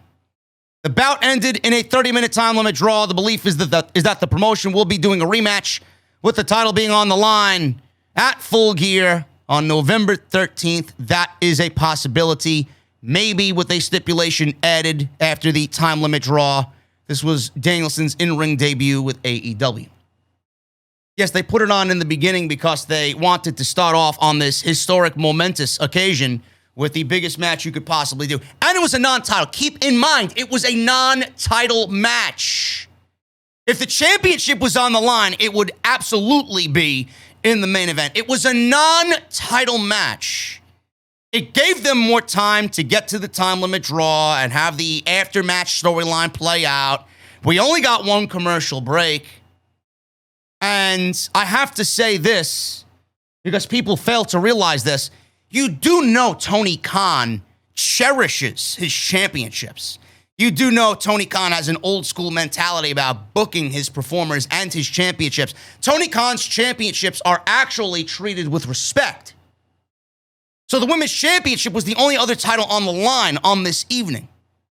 And we got the women's championship in the main event because it's a championship match. Keep that in mind. If Omega and Danielson was on the show and it was a title match, it would have been in the main event. But it couldn't have been a title match because this is a longer story that will be a part of long-term booking. It's already been in the plans for weeks before this show even took place, which is something else that people fail to realize. As soon as Bryan signed on the dotted line, he was going to be one-on-one with Omega. Because at this point, Adam Page, the reason why he debuted it all out was because Adam Page is not there. Adam Page asked for time off. His wife gave birth. So in comes Bryan. Bryan wants Omega. It makes sense. Bryan is one of the best wrestlers on the planet. Omega probably is the best wrestler on the planet. You're going to put the two best wrestlers on the planet in the ring together. Bryan wants to wrestle. That's his thing. He comes in. He goes right for the top. Punk didn't come in and do that. Bryan, he's allowed to do that. He can do whatever the fuck he wants. He's Bryan Danielson. It all makes sense. And now we're going to get this all through the remaining month of September, all through October, and 2 weeks in November. That leads to an eventual title match that will probably be either an Iron Man match or a submission match. Or somewhere along the line. And do you have a problem with that? Do you have any problem with that? The answer is no. And then after that, we'll be contemplating the next dream match that we do. Is it going to be Punk and Omega? Are we going to get Bryan and Punk teaming up together against the Elite? Are we going to get Bryan and Punk in the ring, wrestling each other? This is a good problem to have, ladies and gentlemen. I have no problem with what they did. All I'm saying is if they wanted to really nail it to WWE and beat them in the 18 to 49 demographic, the match going on last could have probably done that. I don't think AEW is really concerned about what's going on because they've stayed in their lane pretty much for the duration and not worried about what WWE is doing. It's always the other way around. It's always what WWE is thinking about what AEW is doing, as evident by Monday night's antics. 2 main event matches at the beginning and the end of the show with Roman Reigns wrestling twice and Big E wrestling twice. That's desperate. That's WWE pretty much admitting without admitting that they got an eye on Tony Khan. Can't wait to see what happens with Bryan and Omega, man. It's going to be fucking classic. If there's any indication on what we saw on Wednesday night for the remainder of this feud, we may be looking at the best match maybe ever. This may rival Okada and Omega and all the fucking Japan geeks that rated this 8 stars. Now we're getting something like this on American soil. Can you imagine what they do in Minnesota? Speaking of Dynamite and Rampage, Dynamite is moving to TBS. Rampage is staying on TNT. It was actually both moving to TBS in January. One is moving and the other is staying. This was first reported by Variety and later confirmed through a press release that All Elite Wrestling's flagship weekly series will move from TNT to TBS on January 5th, 2022. Until that time comes, Dynamite will remain on TNT. Also, it was confirmed that Rampage will remain on TNT instead of moving to TBS as originally planned. The series premiered on August 13th, 2021. AEW has delivered strong ratings with Dynamite and Rampage for TNT. Dynamite has now gone into the 1 million consistent viewership range for weekly Dynamite television. They're going to get a nice, handsome deal when this current TV rights deal is up from TNT. So I want you guys to be aware. Both shows were moving to TBS in January. Dynamite is now the only one moving, and Rampage is staying on TNT. Whether it stays in its current time slot on Friday remains to be seen. I could see them going and moving to a different night, really making it a B show. Their version of SmackDown, or what SmackDown used to be. This version of Raw, I would say. But Rampage moving to a different time slot and be extended by an hour, I could see happening at any given time, man. I really do. That show is not going to be 1 hour on Friday night forever. It's definitely going to be added with that extra hour, and I could definitely see that show being moved to 2 hours, sooner rather than later. But I want to let you guys know that Rampage is staying on TNT, and Dynamite is moving to TBS. AEW is reportedly going to introduce the TBS Championship for the women's roster. Now, I talked about this on my second gaming channel. You guys can Subscribe down to that channel in the comments or the description below, rather. I game over there. I do some Destiny, some Call of Duty. I'll be doing some PC gaming once I set this beast up that's staring at me. That's just begging me, take it out of the box. Take me out of the box, please. I want to be turned on. Anyway, the TBS Championship. Listen, I don't agree with this whatsoever. And this is coming from Andrew Zarian. He appeared on Speak Now Pro Wrestling. This was after Dynamite Grand Slam, and the news broke that the secondary women's championship in AEW will be called the TNT, or the TBS, rather, championship. It's the sister championship to the TNT title that is currently held by Miro. There's no word yet on when that title will debut. That might not be the only title being added, because there are rumors going around, and have been rumors going around for months in AEW, about a possible trios six-man championship being introduced at some point. You know, I talked about this, and I want to go over the list of women that are on the active AEW roster. We got Abaddon. I don't sit here very familiar with Abaddon. I don't know if she's gotten better or worse. I don't know if the gimmick is over the top still or a little bit toned down. Just a silly gimmick. I can't believe in zombie gimmicks where the character should be something that you can't kill. How do you beat something like that? Like, I get you dressing up as a zombie or, looking like a scary creature, but you can't have mythical powers. You can't sit up like The Undertaker. This isn't 2020. This is 2021. It's not fucking 1992, okay? Forget about it. I can't get behind somebody like Abaddon. And she may be good. I have no idea. But there's a reason why she hasn't made Dynamite yet. If she was that good, she'd be on the show. We got the Bunny, Anna Jay, Big Swole, Brandy Rhodes, if you want to even consider her a competitor in the division. Britt Baker is the women's champion, the most over female in the industry right now. Emi Sakura, Hikaru Shida, Jade Cargill, Jamie Hayter, Chris Statlander, Leva Bates. I don't even know if she actually wrestles. Last time I saw her, she was at the post-show scrum taking care of everybody. And the time before that, I saw her in Jacksonville handing out press tickets in the fucking ticket box. I don't even know if she's an active performer anymore. Layla Hirsch, Nyla Rose, Penelope Ford, Rebel, Red Velvet, Riho, Ruby Soho, Serena Deeb, Tay Conti, Thunder Rosa, and Yuka Sakazaki. Now, out of those names, besides Britt Baker being the AEW Women's Champion, out of those names, how many of those women are actually ready to be a world champion? Let's go over it again. Abaddon? No. The Bunny? No. Anna Jay, Big Swole, Brandy Rhodes? No. Emi Sakura? No. Hikaru Shida? Absolutely. There's one. Besides Britt Baker, who's the women's champion. Hikaru Shida. Jade Cargill? No. She's still green as grass. We're not going to reward her with championships because of what she looks like. She needs to back it up in the ring as well. Giving her a championship will do nothing but devalue the championship. You got to have the championship at a place, especially right out of the gate, where the championship is going to be made by the person holding it. Because then the championship is going to be more valuable in the end when that person doesn't need it anymore and has to drop it to the next person. Jade Cargill is not that person.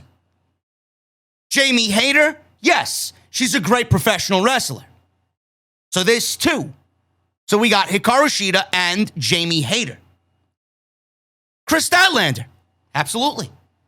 I could see Chris Statlander holding a TBS championship. Then we got Leva Bates. No. Layla Hirsch. She isn't built up yet, and nobody really is invested in Layla Hirsch, especially at a championship level. Nyla Rose. She's good. But Nyla Rose isn't world champion material. She's definitely not somebody to win an inaugural championship. I'll tell you that.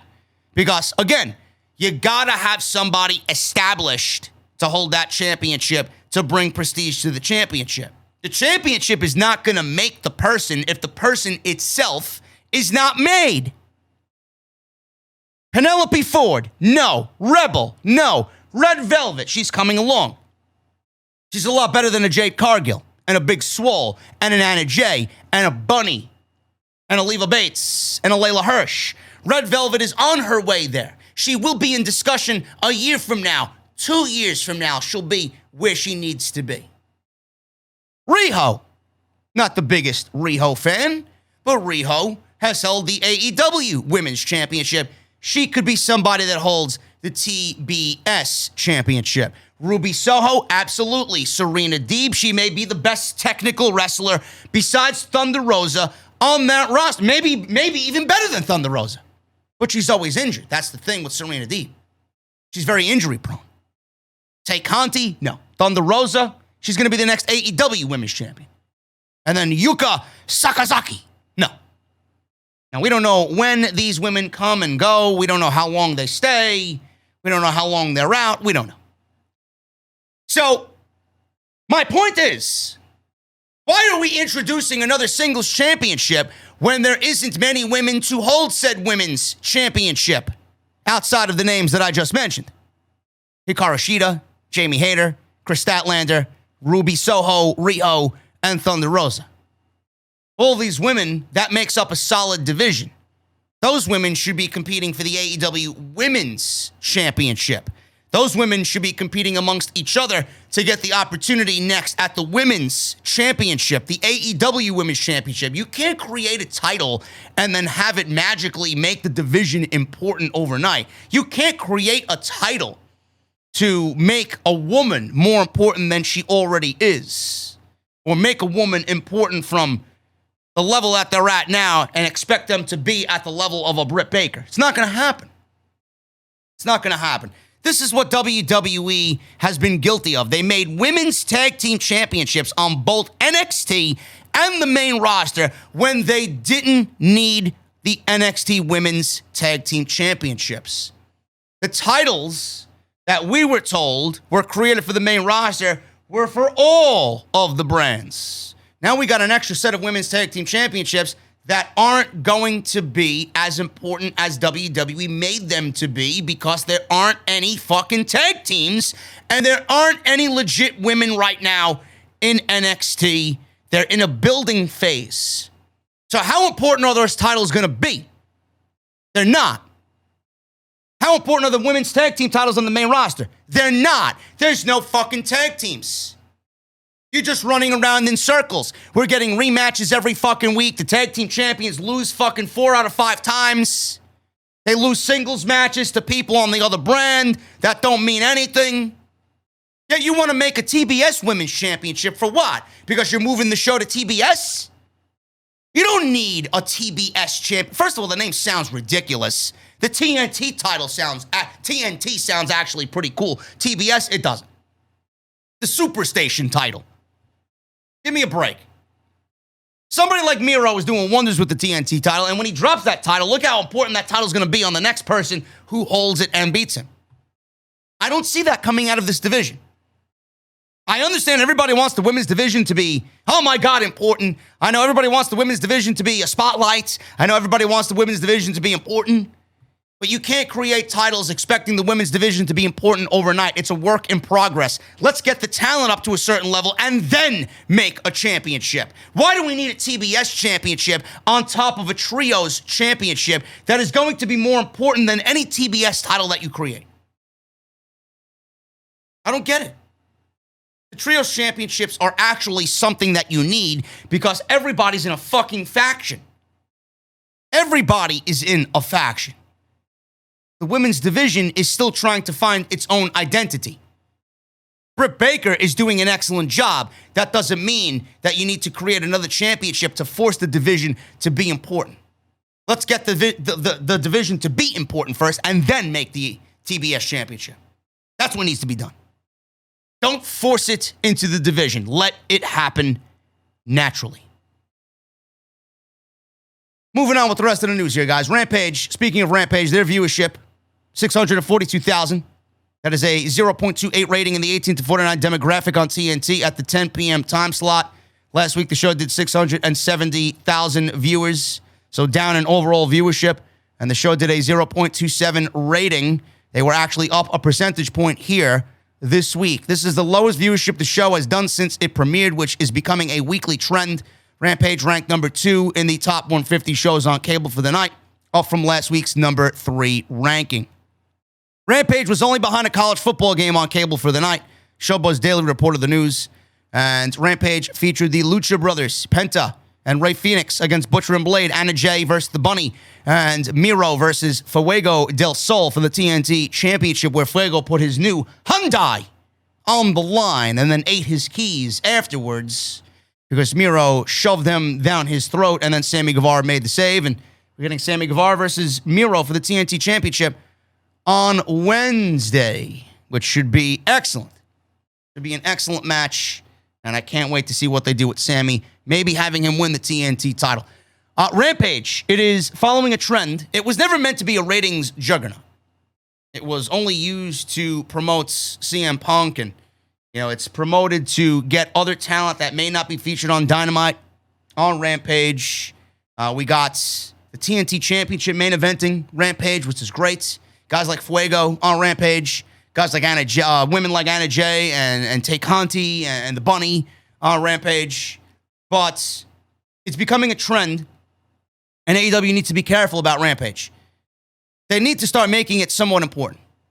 They can't be putting these nothing matches on. Anna Jay and the Bunny doesn't need to be on Rampage. That shit should be saved for Dark.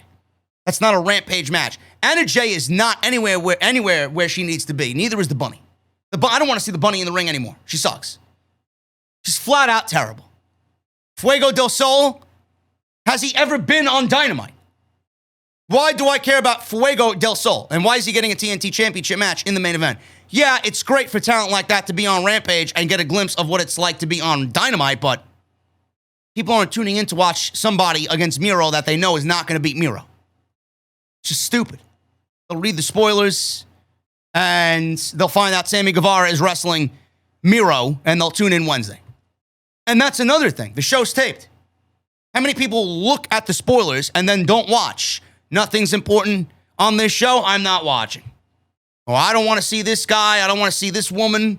And, CM Punk's wrestling? I'll tune in just to see CM Punk wrestle. So Rampage Friday night, tonight, is going to draw a big rating. It may not be over 1 million, but it's not going to be fucking 642,000. They need to fix what's going on with that show because it doesn't really emanate importance. SmackDown's ratings. The latest edition of Friday Night SmackDown, they were down from the show that they did last week, 2.243 million viewers on Fox. Last week's show did 2.383 million viewers.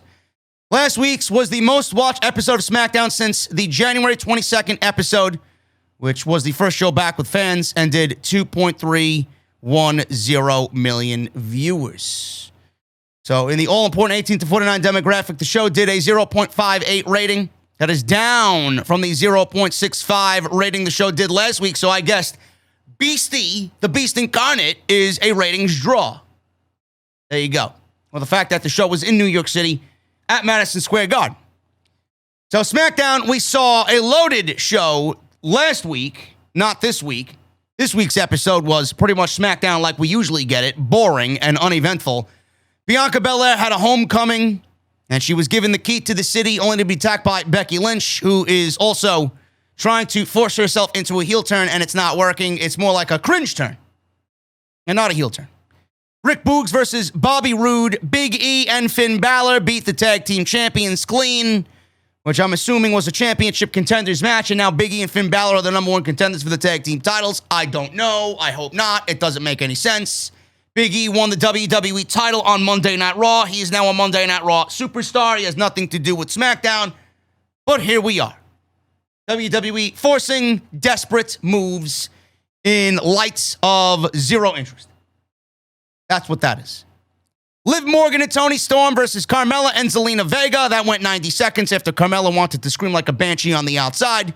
And Toni Storm was in a match, and we did not get to see any Toni Storm, which brings a tear to my beautiful face. Sami Zayn versus Dominic, again for the fourth straight week. SmackDown was truly boring.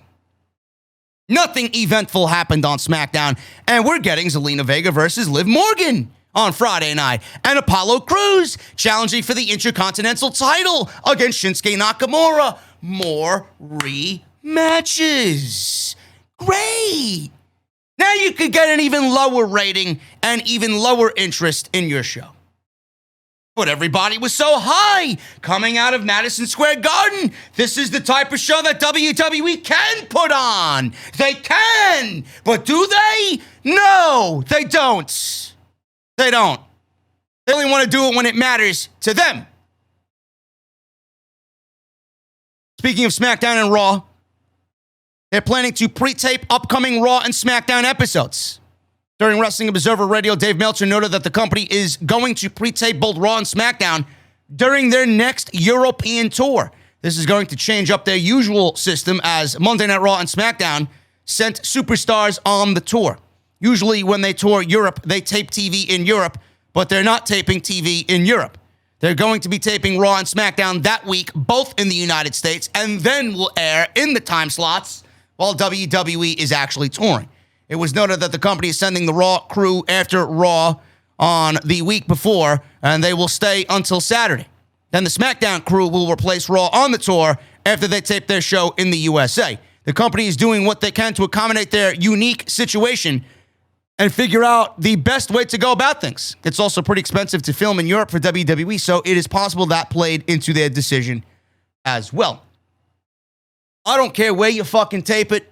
You can watch these shows and realize by watching it that you're watching a tape show. It's got a different feel. It's got a different look. It's got a different sound. You notice everything just kind of enhanced with the audio.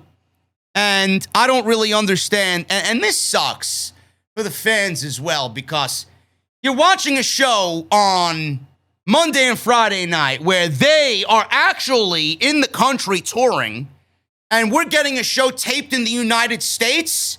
So we watching at home are now cut from the live experience of listening and watching those beautiful crowds in Europe and across the pond. Those are some of the best fans in all of pro wrestling. And now we at home are not going to get that? I don't like that at all. But WWE and Nick Khan, they want to skimp on the budget.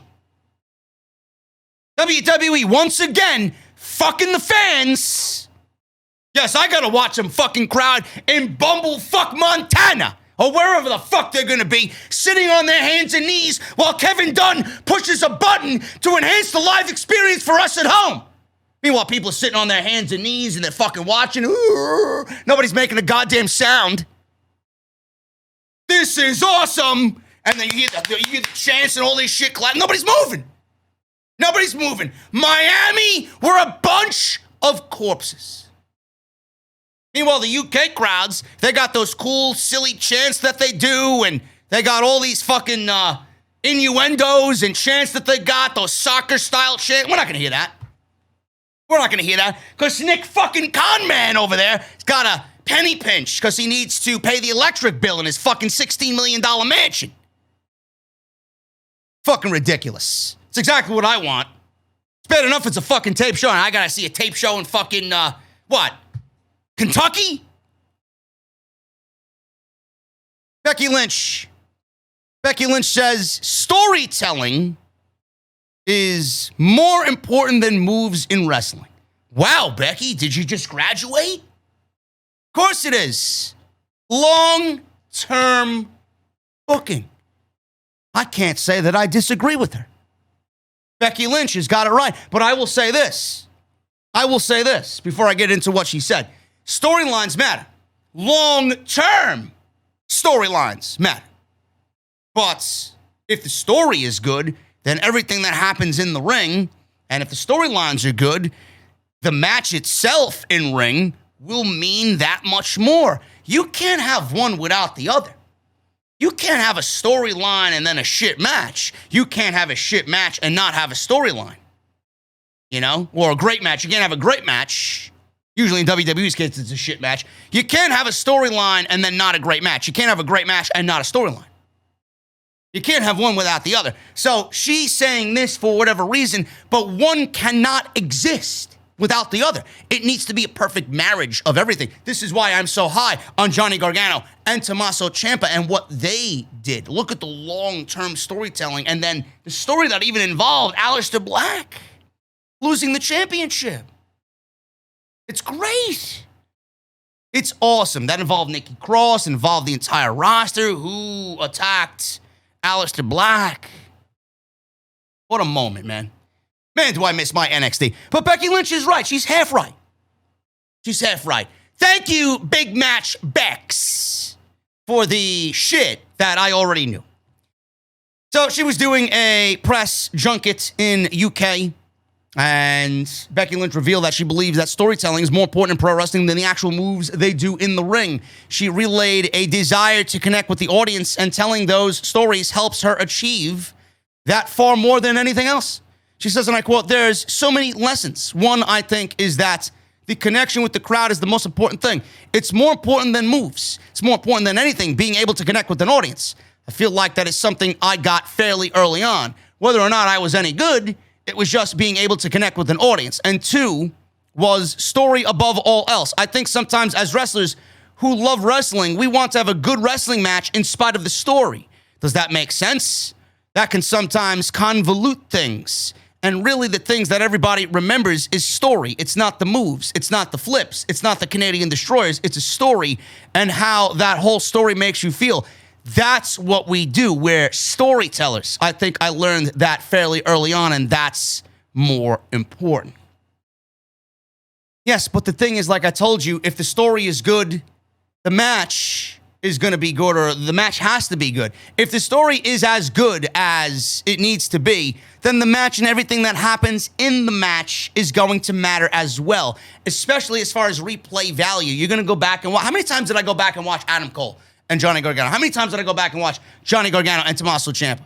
You know, all the moves that they did and the situations and what happened in the ring, because the storytelling being so great. You remember everything. If the story is great, you're going to remember what they did in the ring. You can't have one without the other. If the story is great, then the Canadian Destroyers are going to be remembered. The moves and the flips are going to be remembered. You can't have a great story and have a shit match. Can't do it. You need one to have the other. And then you can't have a great match and not have a great story, because nobody's going to be invested. So it's really a gray area. She's right on one half, but she needs to really understand that with a great story, you need to have a great match. You cannot have one without the other. All right, man, we're going to run through the final part of this weekend's Off the Script, episode 392 for your Saturday, September 25th, 2021. We got some NXT news. We got some Monday Night Raw news, which is usually never good. But I got this ridiculous news article on Keith Lee being completely rebranded. New nickname, new facial beard. We got news on Shane Thorne as well, man. 2 new gimmicks that WWE is working on, and I don't think they will have lasting impressions whatsoever. It's amazing how WWE has just lost sight of legitimately everything, down to the talent and what's going to get them over. They don't know how to create any new stars anymore. This is why I said on Friday night, this is why I said in regards to Roman Reigns, they are absolutely in a world of trouble if they don't soon rectify the problem that there is nobody underneath Roman Reigns.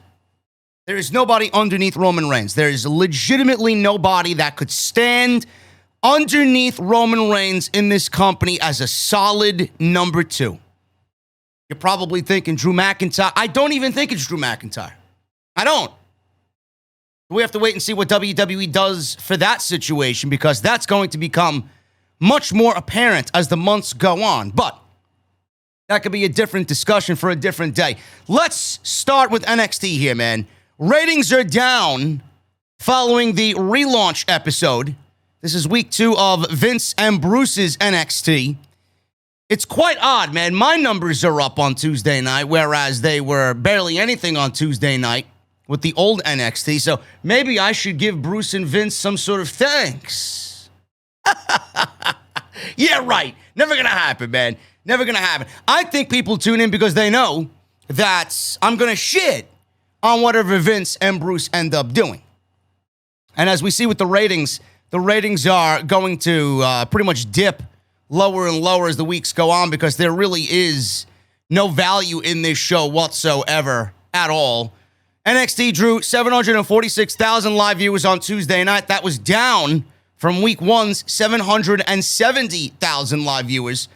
They did a 0.20 rating in the 18 to 49 demo. That was actually down as well from week one, where they did a 0.21.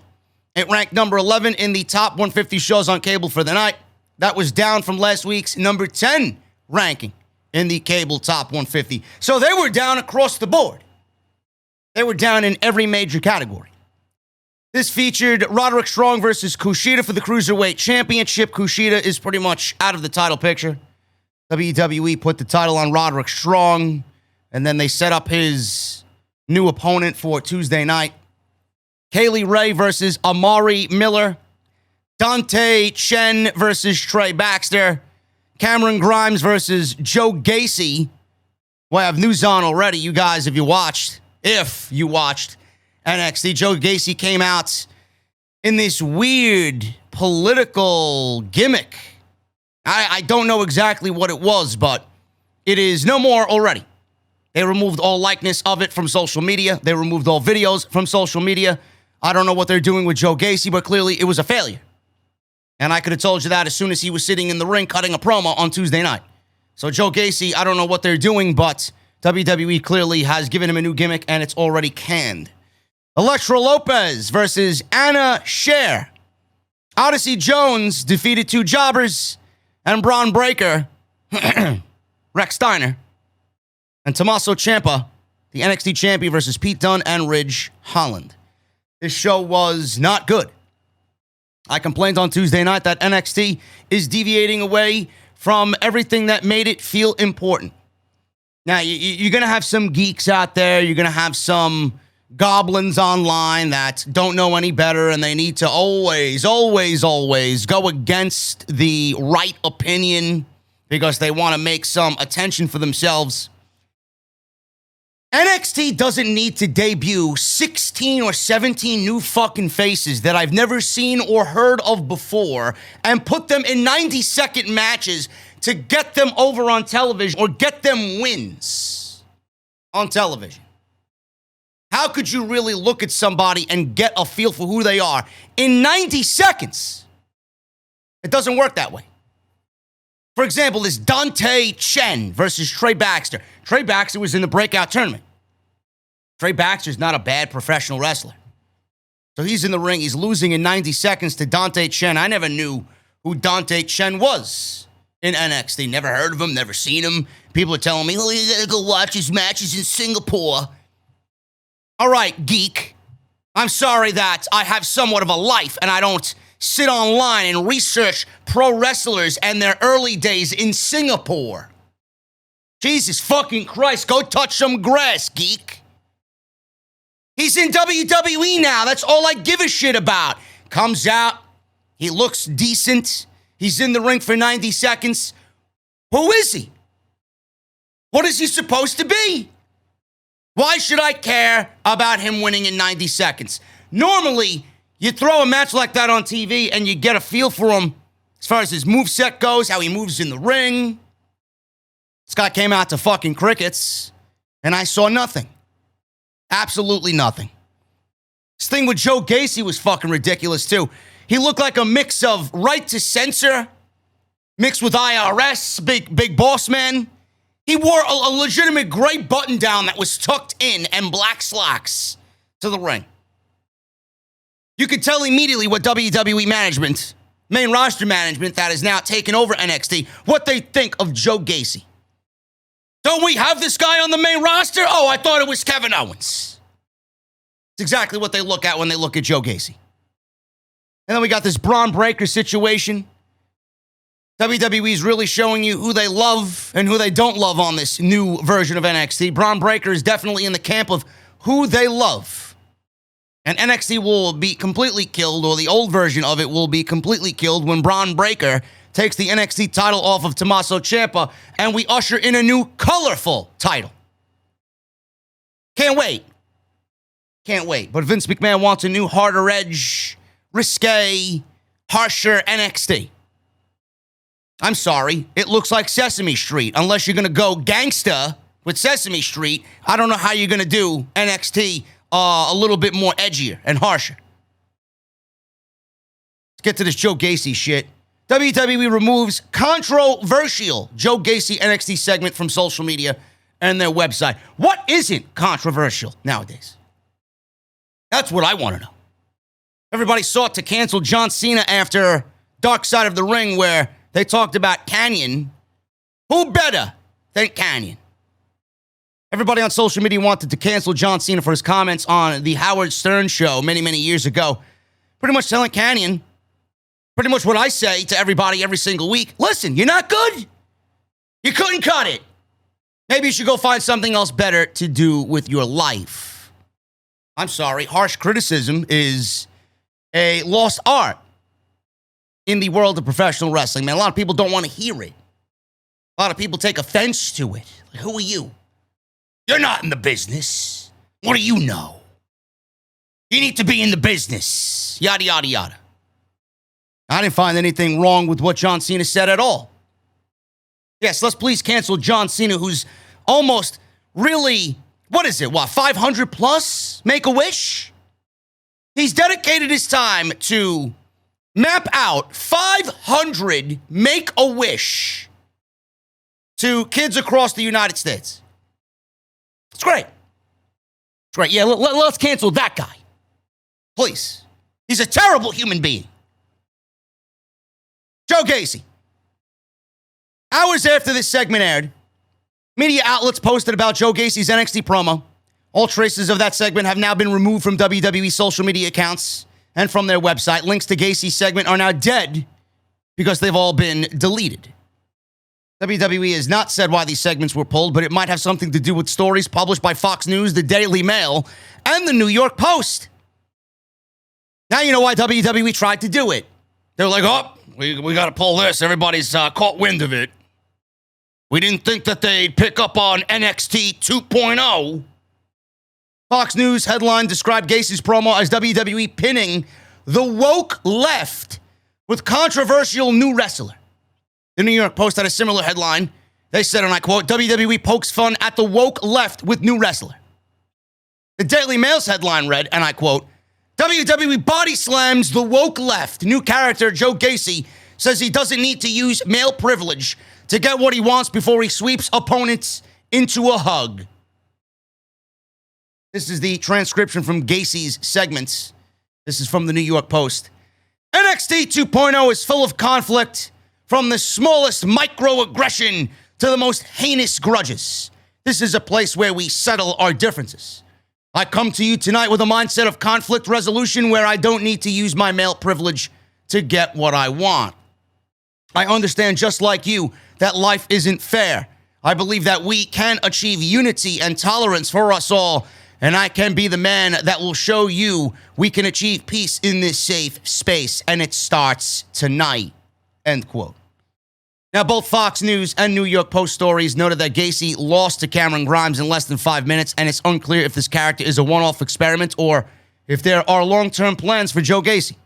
Fox News added that the Gacy segment may have been an attempt to generate some headlines to counter the buzz that AEW's generated with their critically acclaimed shows, raking in victories in the key 18 to 49 demographics and recent high-profile signings of former WWE stars such as CM Punk and Bryan Danielson, and more to come.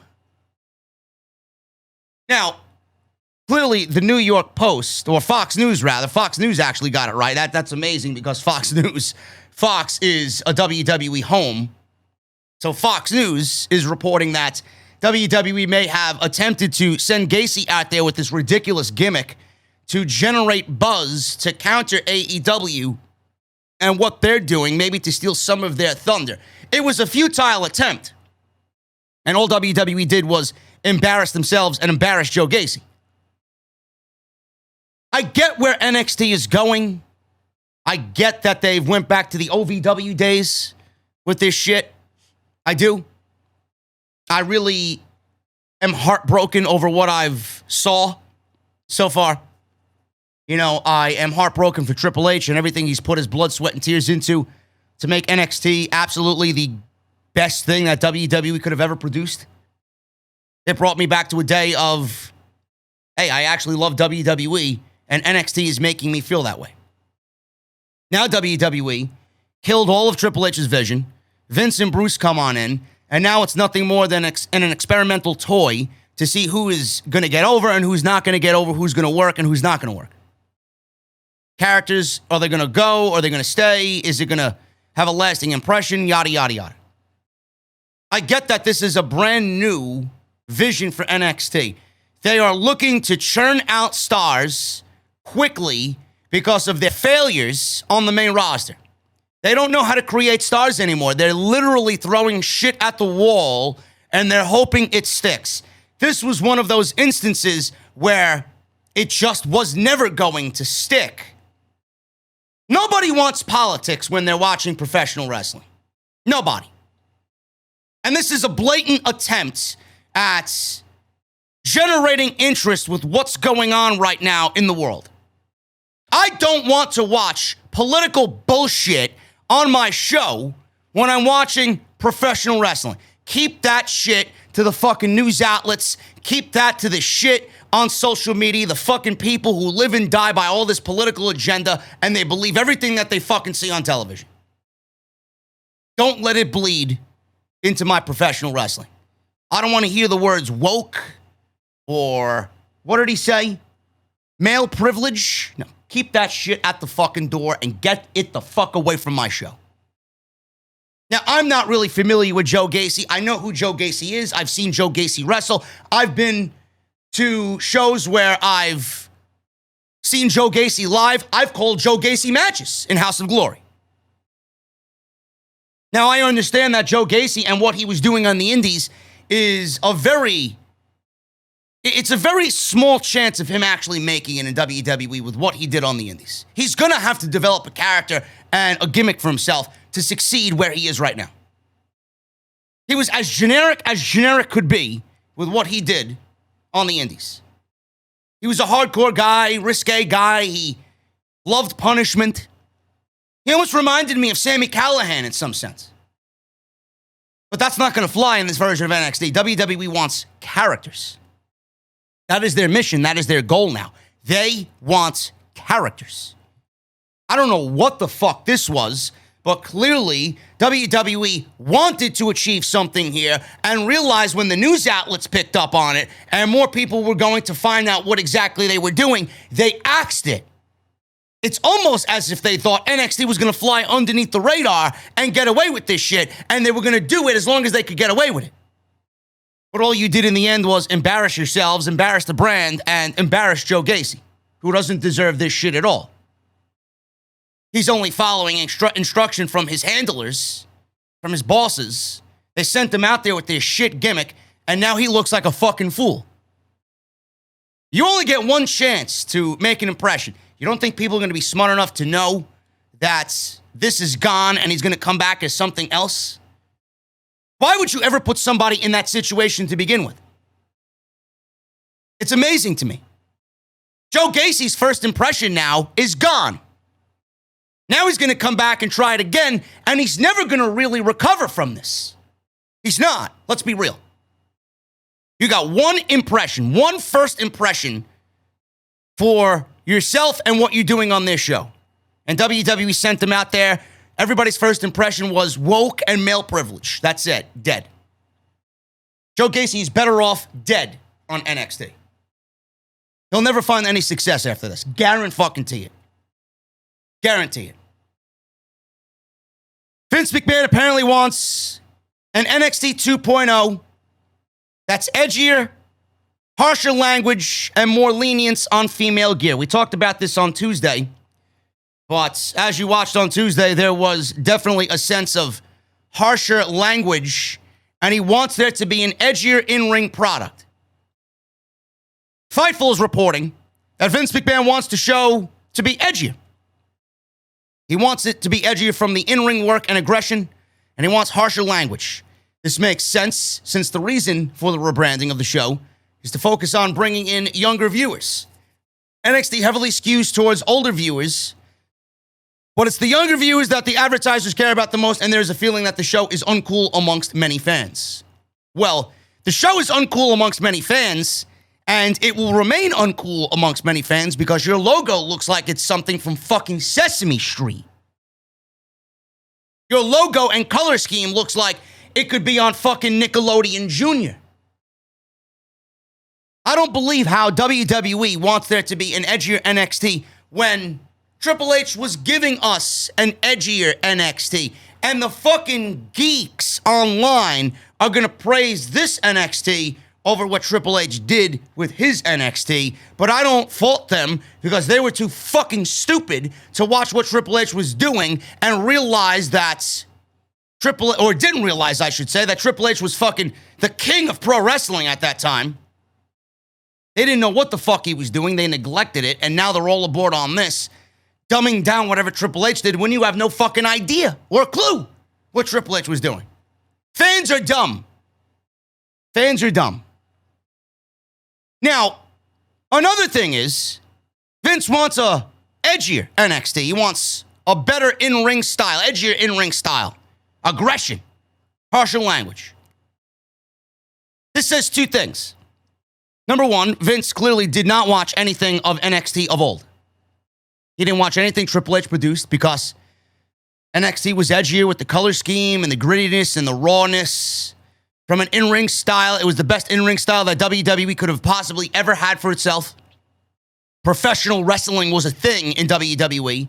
The in-ring style was harsher, the visuals were harsher, the music was harsher, the aggression was there with all of those things as well. Vince McMahon clearly did not watch a single fucking minute of what Triple H did in NXT because all of what Triple H did, Vince McMahon now wants. I don't get it. You didn't realize what your son-in-law was doing? You just admitted outright that you didn't watch a single fucking minute of what Triple H did with NXT. Now you want everything that he did. Doesn't really make sense to me. And number two, WWE sees how AEW is getting away with certain curse words, prick and pussy and asshole and all this other shit. And TNT is allowing them to do that as long as they don't overstep their boundaries and don't make it a regular thing. I don't want AEW to make cursing a regular thing. I want it to really mean something when it comes out, and I want it to be used when it should be used. But AEW is cool, and it's pushing the envelope, and it's gritty, and it's everything that we want and love about professional wrestling. Meanwhile, NXT is trying to find its identity when they already had an identity that Vince McMahon now wants for the brand. Vince McMahon doesn't realize that he killed NXT by moving it to 2 hours on the USA Network when Triple H did not want to move it to 2 hours on the USA Network. NXT was cool. NXT was in. NXT was it. NXT was the leader. Everything that Tony Khan is doing now, it's a blueprint that was developed by NXT. Now Triple H is gone, and Vince McMahon is trying desperately to find anything that sticks on this new Tuesday night rebranding. It's almost as if he's clueless. He doesn't know what to do anymore. Vince McMahon once upon a time was a leader, and now he's a follower. You know who the real leader is now? Tony Khan. AEW. They're leading the charge on how to do legitimately everything to make your shows feel important on a week-to-week basis. Meanwhile, Vince McMahon and Bruce Pritchard, they actively killed this show, and they don't know where to go with it or what they want it to be.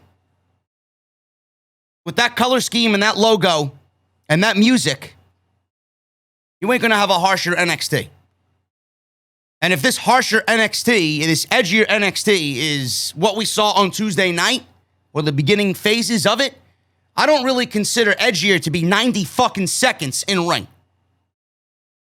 Kushida and Roderick Strong had a 9-minute match for the Cruiserweight Championship, maybe even less than that.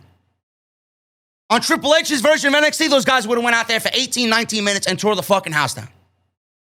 Tore the house down. 9 minutes, 8 minutes for both of those guys. It's quite sad. Fightful is also saying that there is about to be more lenience on female character gear. It's not clear what this means yet. Another thing stated in the report is that the show needs to keep up with current affairs with promos and character verbiage. That's where I guess Joe Gacy came in and failed. Keep up with current affairs. Keep that shit at the door. More lenience on female character gear, I can understand because everybody looks the same. If this means develop gear for women's wrestlers there that makes them stand out so they don't look like everybody else, I'm fine with that. Everybody needs some sort of identity because most of that roster all looks the fucking same. They all look the same. I don't know who they are, what they're supposed to be, who they are, and where they came from. I don't know.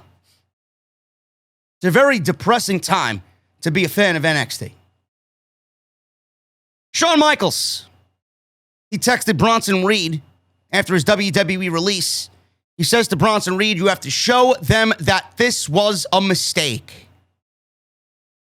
You know, Nick Khan was interviewed by Ariel Helwani, and he said that Triple H and Triple H's team with Vince and Bruce Pritchard and myself, we all sat down and we all came to a collective agreement on all of these cuts.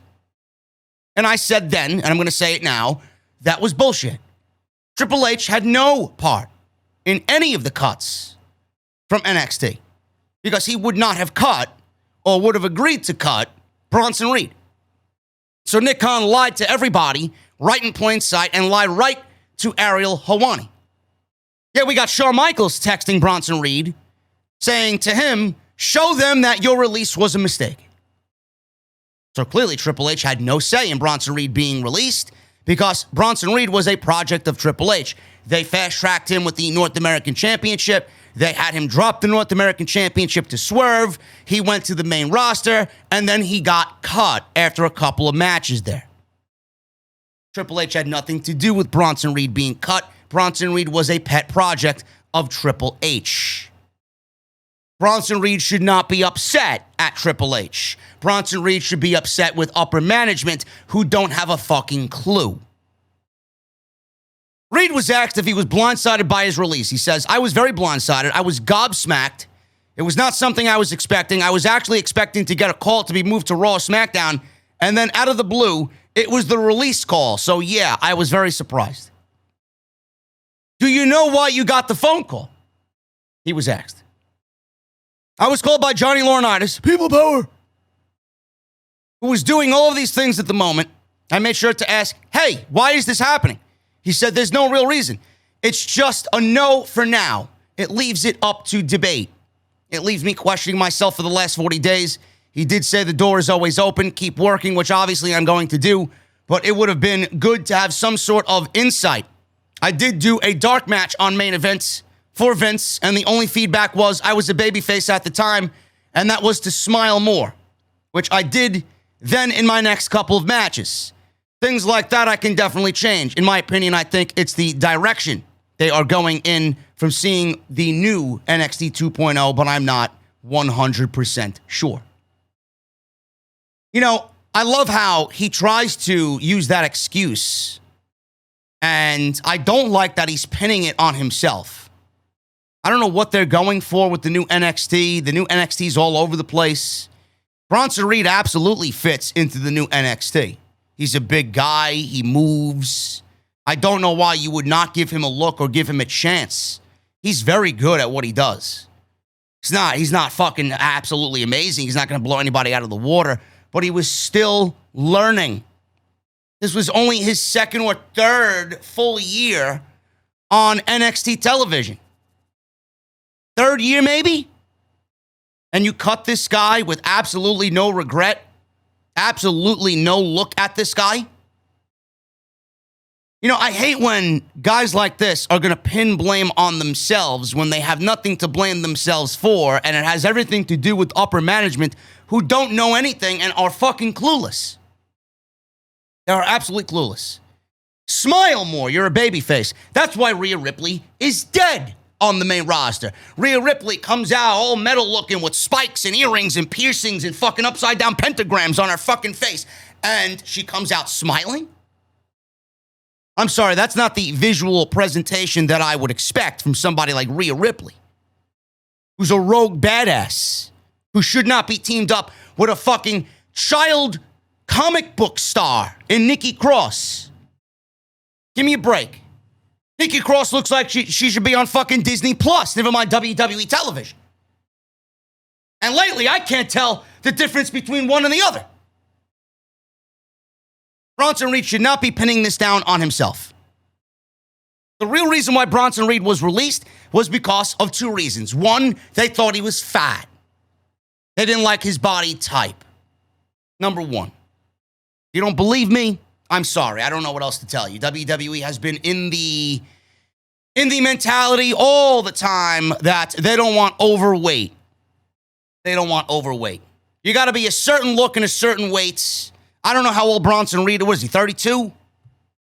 He falls right into that median of where WWE thinks he's too old and maybe WWE got rid of him because he's 32 years old. But WWE clearly didn't like his body type. They don't have any use for somebody like that on the main roster. They think that he's overweight. And they thought that about Samoa Joe. WWE didn't want to bring Samoa Joe in because they thought he was a fat Samoan. But Triple H brought him to NXT, and he succeeded at NXT, and then WWE said, all right, he's over, let's make some money off of him, but we don't really want to. They didn't really do anything with Samoa Joe. Samoa Joe had a wasted main roster run that should have easily equaled a WWE Championship run, and I thought that putting the title on him and having him beat Brock Lesnar would have been tremendous, because he's a legit guy. Then he got fired. Hurt and then fired, brought back to NXT, and then he got stripped of the NXT Championship in this unsolved mystery case. I have my reasons why Samoa Joe was stripped of the NXT title. He doesn't fit the mold of the current NXT. That's why. He's fat, he's overweight, he was fired, we don't want him here, we fired him for a reason, and now we're back here, we're running this show, and he's still here, let's get rid of him. Let's keep him so we can't fire him outright again because then people are going to know what's up. Let's make him an agent. Let's make him a scout. Bronson Reed has nothing to be ashamed about. It's not his fault. Reed was asked what company does he see himself in or what company he would find himself to be a good fit. I'm in talks with the major promotions at the moment. I can't really say which way of where I'm leaning towards, but I do think what I do offer, 340-pound man, there you go, that's why he was released. I don't think AEW really has that. Impact does have some bigger talent, but no one that is sort of that mold either. I think I would fit in Impact or AEW. I'm a huge fan, and I have wrestled in Japan for a long time, so that definitely is somewhere I'd like to go work again. Granted, visas, immigration, and everything gets a little bit difficult at the moment, so for me, at the moment, it's working on my immigration status, and hopefully in the next few weeks, I'll have an answer for the fans of where they will be able to see me. House of Glory, bro. Come on in. Jonah Rock. Me and Salamanca would love to see the tsunami splash off the top rope. I said this once, I'm going to say it again. Not everybody could go to AEW. I'd love for him to eventually work his way there, but I absolutely see him going to Impact. I can absolutely see him showing up at Bound for Glory. No doubt about it. He would thrive there. He would have a nice foundation for himself. He would have a nice run at the top there. And then maybe work your way up 2-3 years to an AEW. You'll be, 35, 36 years old, still in the prime of your career. You'll be knowing more, and you'll be a lot better than this current version of Jonah Rock is right now. Plus, the forbidden door is always open, so you can walk through whenever Tony Khan needs you. You'll get a taste of AEW when Tony Khan asks you to walk through that door. Got the best of both worlds. Try it out, and I think that's the best move for him. He did speak to Shawn Michaels after his release. I got to speak with Shawn right after my release. He actually texted me very shocked and said, you have to show them that this was a mistake. Keep working. It was not something we saw coming. Not something we saw coming. Shawn Michaels was Triple H's right-hand man. So if Shawn Michaels didn't see it coming, Triple H clearly didn't see it coming. Tony Khan, he's the cooler Khan. Nick Khan is the bullshit artist of the century. He lied right to everybody's face. I was speaking with him at the previous tapings about future storylines and where we were headed. In my mind, creative already had plans for me until the end of the year. Sad, sad, sad. Absolutely sad. Monday Night Raw. The ratings increased with a Roman Reigns appearance. Of course they do. It's Roman Reigns. But you're running the risk of overexposing Roman Reigns at this juncture. Episode drew 1.793 million viewers on the USA Network. This is up from the 1.670 million viewers the show did last week. 18 to 49 was a 0.49. That was up from the 0.43. My question is, what happens when Roman Reigns is not there on Monday night? They go right back to where they were with the 1.6 and the 0.43. WWE wanted to do this as a one-shot because the bleeding was too profuse and WWE needed something to stop the bleeding because AEW was just continuously poking them in the arm on that already injured cut. And it started to bleed. That's all they did. Roman Reigns was that big old Band-Aid that Vince McMahon has in his medicine cabinet. Now, the thing with Roman Reigns is, I said this on the SmackDown podcast on Friday night, Roman Reigns is running the risk of being overexposed, or WWE is running the risk of overexposing Roman Reigns. He wrestled twice on Raw. He wrestled Friday against Montez Ford on SmackDown. We don't need Roman Reigns to be wrestling nothing matches like Montez Ford. There are positives to him wrestling Montez Ford, more so for Montez Ford, but it's not really positive for Roman Reigns. How's it positive for Roman Reigns? Roman Reigns is running the risk of being overexposed. WWE is using Roman Reigns whenever they can because they don't have anybody else. If it's Roman Reigns and nobody else, they're going to go to Roman Reigns because he's the guy that the company right now is asking to hold them up on his back. If WWE had somebody else, WWE could rotate top guys in and out. They don't have another top guy on SmackDown. They don't have a top guy, period, on Monday Night Raw. Bobby Lashley is not a top guy. Drew McIntyre is not a top guy. Randy Orton is the closest thing to a top guy, but his time at the top has seen its day. That's it. WWE is in some deep shit. Roman Reigns is on the verge of being overexposed if they keep this shit up. And WWE has a major fucking problem because they don't have anybody, and they seemingly don't care, don't have anybody after Roman Reigns.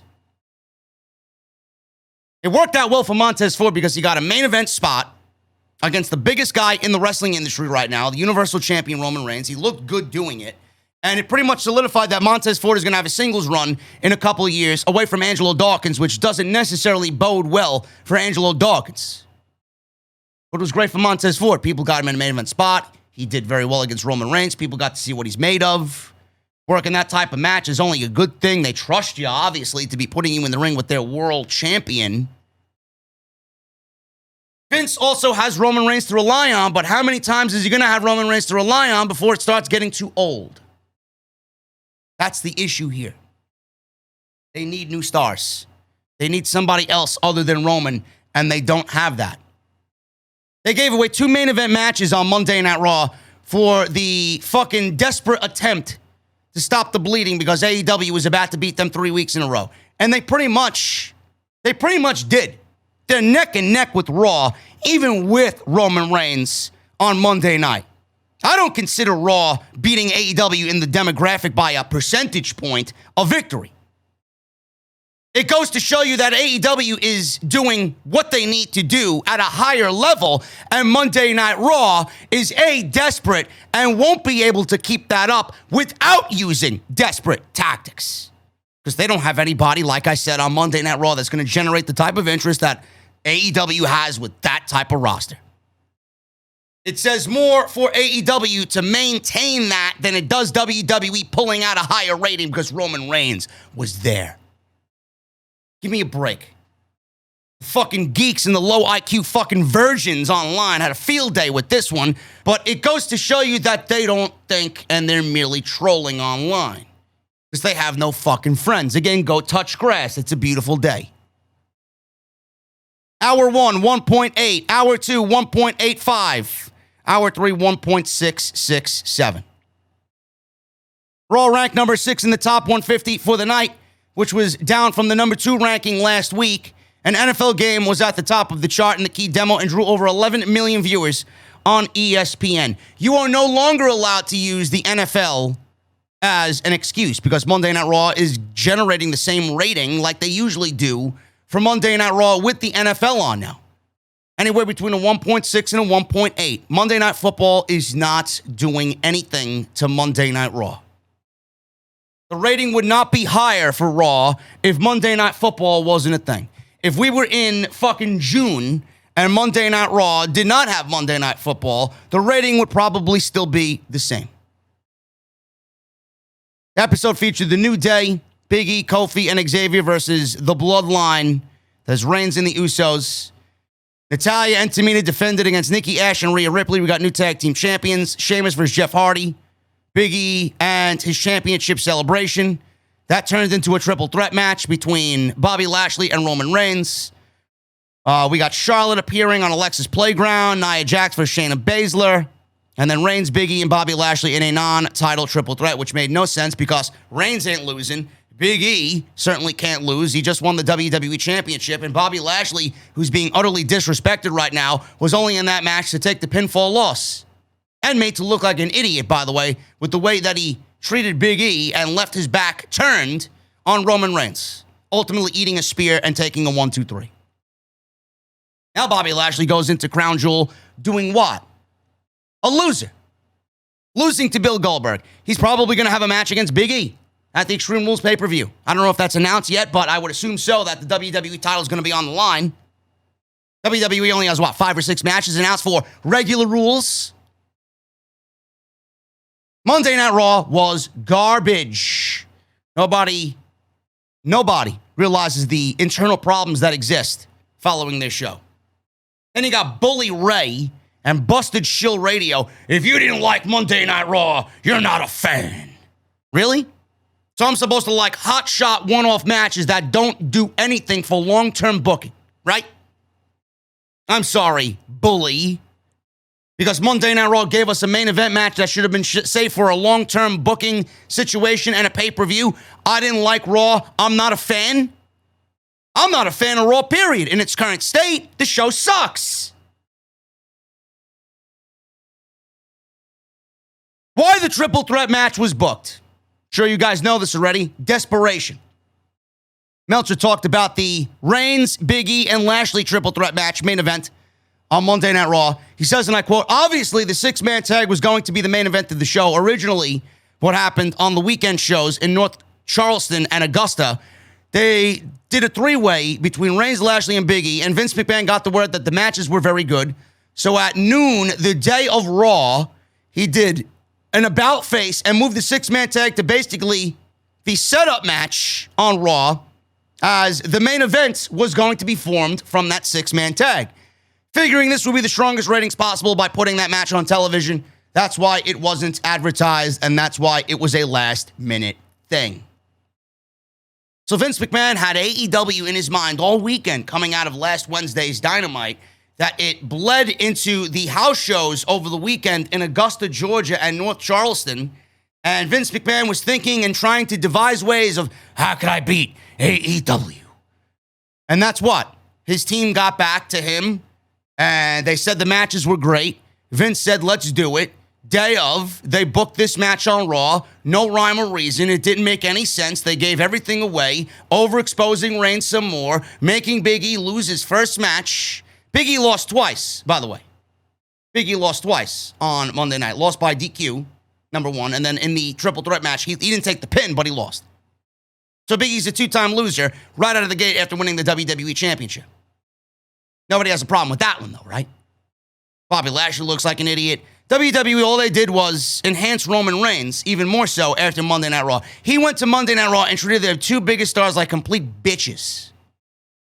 Everybody's all right with that, though, right? Because you got a main event match on Monday night that you were desperately seeking that made no sense, and it was only a reactionary thing to AEW. You guys are a bunch of fools. You guys are a bunch of fools. Long-term booking. Watch it on Wednesday night. It'll clear your mind. Another thing that happened on Monday night, apparently there was a rumor going around or a news article going around that 1,500 people left the arena when Alexa Bliss and Charlotte had their segment on Raw. Now, Dave Meltzer reported that 1,500 people left the arena during the Alexa Bliss, Charlotte Flair, Alexa's Playground segment. This clearly caused a stir online, and Bliss made it clear that she was not happy with what Meltzer was reporting. Brian Alvarez said that somebody in WWE who was in the building sent him a text to confirm that hundreds of people left during the segment, but the source disputed the number that Meltzer reported and added that the number was closer to 700. Alvarez said Dave last night on the Observer Radio said that during the interview segment, 1,500 people walked out. Well, if you've gone to social media today, which adamantly I have not, and I can tell you this, Alexa was upset about this report, and here's what I have to tell you. Forget a fan or Dave or just some random bloke in the building. Last night during the show, shortly after Alexa Bliss and Charlotte's segment, somebody in WWE who was in the building, not some random fan. This is someone who works for the company, was in the building. They texted all of us, actually, and they said that 700 people had walked out. 700. So then last night's Observer Radio, Dave said 1,500. Well, this week, the same person questioned the 1,500, but reiterated that this is a quote, and they would stand by the number of 700. So now we are splitting hairs or whatever.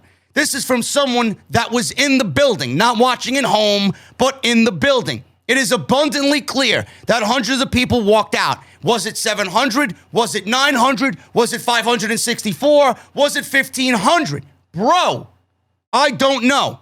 I wasn't there. I know that she's mad. I'd probably be mad too if I did some segment and people walked out, but it appears to be a factual statement that a number of people walked out during the segment. I don't know what the real number was. I wasn't there, but there were people that walked out during that segment. Is it the end of the world? No. You know what else I heard from that person? That they sold a lot of merch, which was probably meaning the dolls and the shirts and whatever. Alexa is going to get her merch paycheck, and hopefully that will make her feel better. But there's good and bad with this story. That's what I can tell you about what happened on Raw during that segment. Where did the people go? Where did the people go? Did they go to the concessions? Did they go buy some popcorn? Did they go buy another cold beverage? Did they go back to the merch lines, which may have been a little bit longer, and they went back to their seat and then tried again? Or did they leave the arena altogether? I don't know if anybody left the arena altogether because WWE at this point was teasing a triple threat match between Reigns, Lashley, and Big E. I don't think that they left the arena to go home. But if Brian Alvarez is correct, and I do believe him, 1,500 is a little far-fetched, but 700 I could see getting up from their seats and going to do something else, bathroom, concessions, merch, whatever. Maybe make a phone call away from the loud arena. Who knows? 700 is a feasible thing. What I don't understand is why everybody comes down on Meltzer. Clearly, he was partially right. He got the number wrong. And I don't know why he says the shit that he does, but clearly he was not completely wrong. Brian Alvarez backed him up with an actual factual number from somebody that works for the company that reiterated the same thing that Meltzer said, but just more factual as far as the number of people leaving.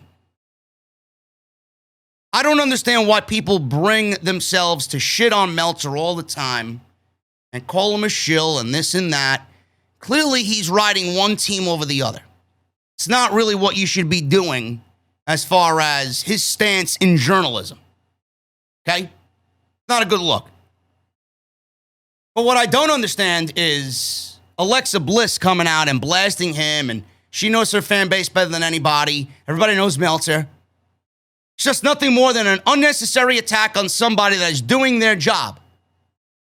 So why did Alexa Bliss, knowing that her rabid fan base, obviously the way they're going to act, why did she have to blow this up out of sheer anger off of something that was partially correct anyway? And why is it so far-fetched to think that people got up from their seats because they weren't interested in this segment? Charlotte Flair is nauseating television. There are many people out there that don't like Charlotte Flair and don't like the fact that Charlotte Flair is everywhere and is shoved down our throats, and we're forced to think that she's the greatest of all time. You can only take so much of that before you start saying, fuck this shit. If I'm going to go do anything in this arena, it's going to be during this segment because I don't give a fuck. And why is it so far-fetched for people to leave their seats during this segment for Alexa Bliss? Everybody looks at her, and a lot of people look at her as somebody that's still riding the coattail of Bray Wyatt's gimmick, and he's not even there anymore. We don't want fucking dolls and magic and theatrics with our pro wrestling. People are sick and tired of it. So why is it so far-fetched for someone to leave their seats during this segment? The segment was fine. I'm surprised that it went off as good as it did. And the only reason why I said it was good was because they were throwing some truth bombs in there. They were work shooting people. I really like that type of stuff. I've always been a fan of that type of stuff when it's integrated into promos and storylines. But that's the first time I've said anything positive about what's going on here. And I said the match could be good if they leave the fucking dolls and the fire and the magic and the theatrics out of it. And they just let these two go. WWE isn't doing anything with this Alexa Bliss character. They're not getting rid of it. It's making too much money. They created another doll to sell off of the Alexa Bliss likeness. So they're not going anywhere with this. Everybody's like, oh, Charlotte's going to bring back the regular Bliss character. No. The goddess Alexa Bliss. No. This Alexa Bliss is here to stay. As long as it's making WWE money, it is here to stay. But I don't know why it's so far-fetched for people to think that people would walk out during this segment. Get real, folks. Not everything is good on Monday night. Grand Metalik has requested his release from WWE. During Wrestling Observer Radio, Dave Meltzer spoke about this situation. He also noted that it is very likely that WWE will eventually grant his release. I think there's a good chance that they'll actually release him because their mentality is different. In 2019, it would have been much different because they wouldn't want him to go. Grand Metalik's WWE contract runs up into 2023, so he's wanting out years prior to his expiration date. If they do let Metalik go, then Lince Dorado will be the last remaining member of the Lucha House Party. And I'm hearing also that Lince Dorado, being that Metalik went to go ask for his release, I'm hearing Lince Dorado also asked for his release as well and is very unhappy.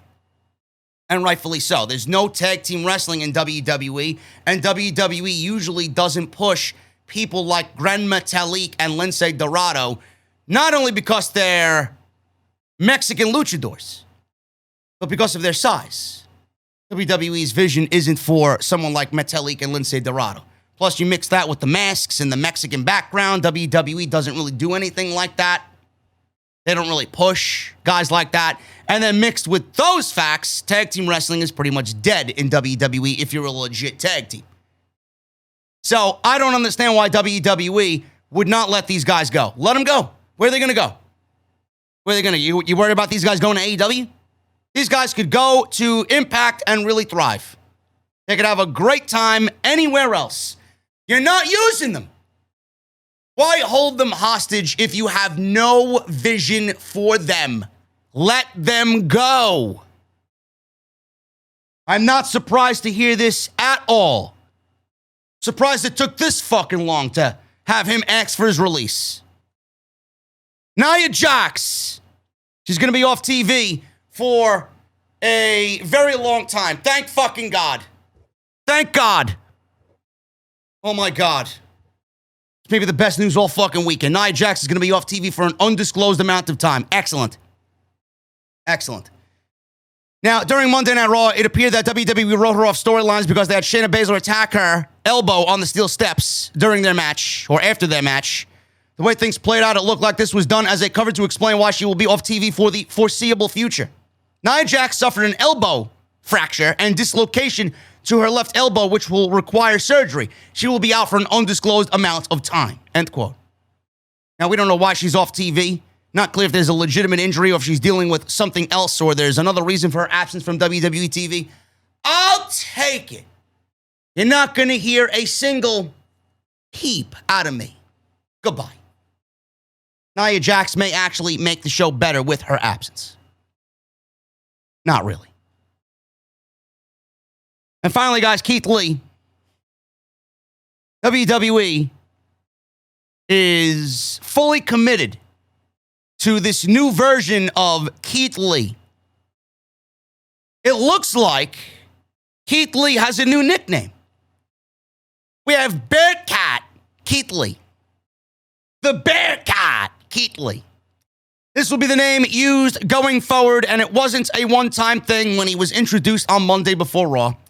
The name is likely a tribute to legendary wrestler Bearcat Wright. Sure it is. According to fans of the show, Lee was once again referred to as Keith Bearcat Lee during his dark match before SmackDown on Friday. This was also the same SmackDown where WWE ushered out Shane Thorne and his new character as Crocodile Dundee in a very stereotypical way.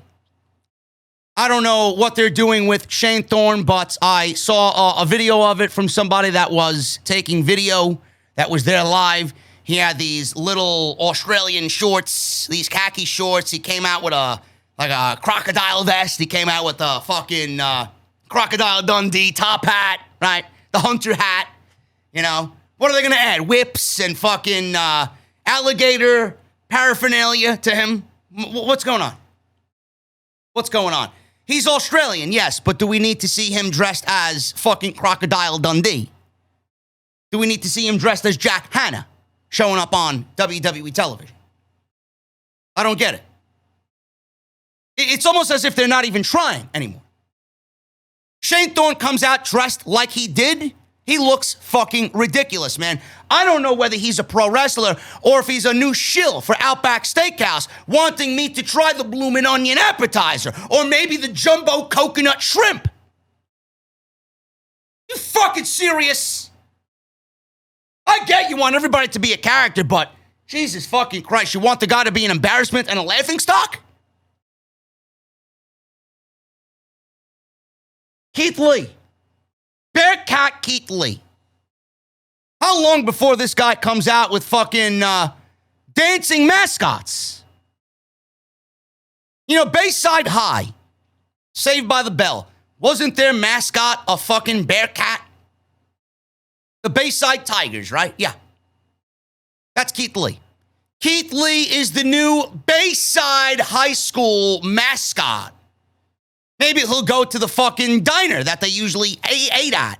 And what was the waiter's name? Max? He used to do magic tricks. Maybe he'll come in, dance, and fucking do magic tricks next to Max in the diner. You fucking kidding me?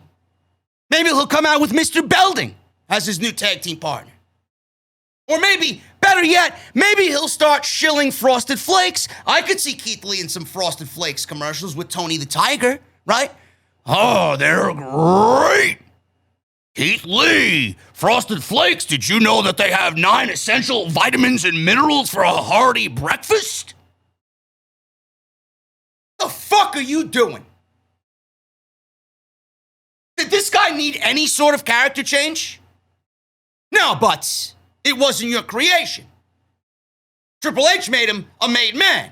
All you needed to do was take him, put him on Raw, and have him go. They changed this guy's theme music. They put some fucking skirt on him. They put him in a singlet. They ruined this guy's fucking momentum.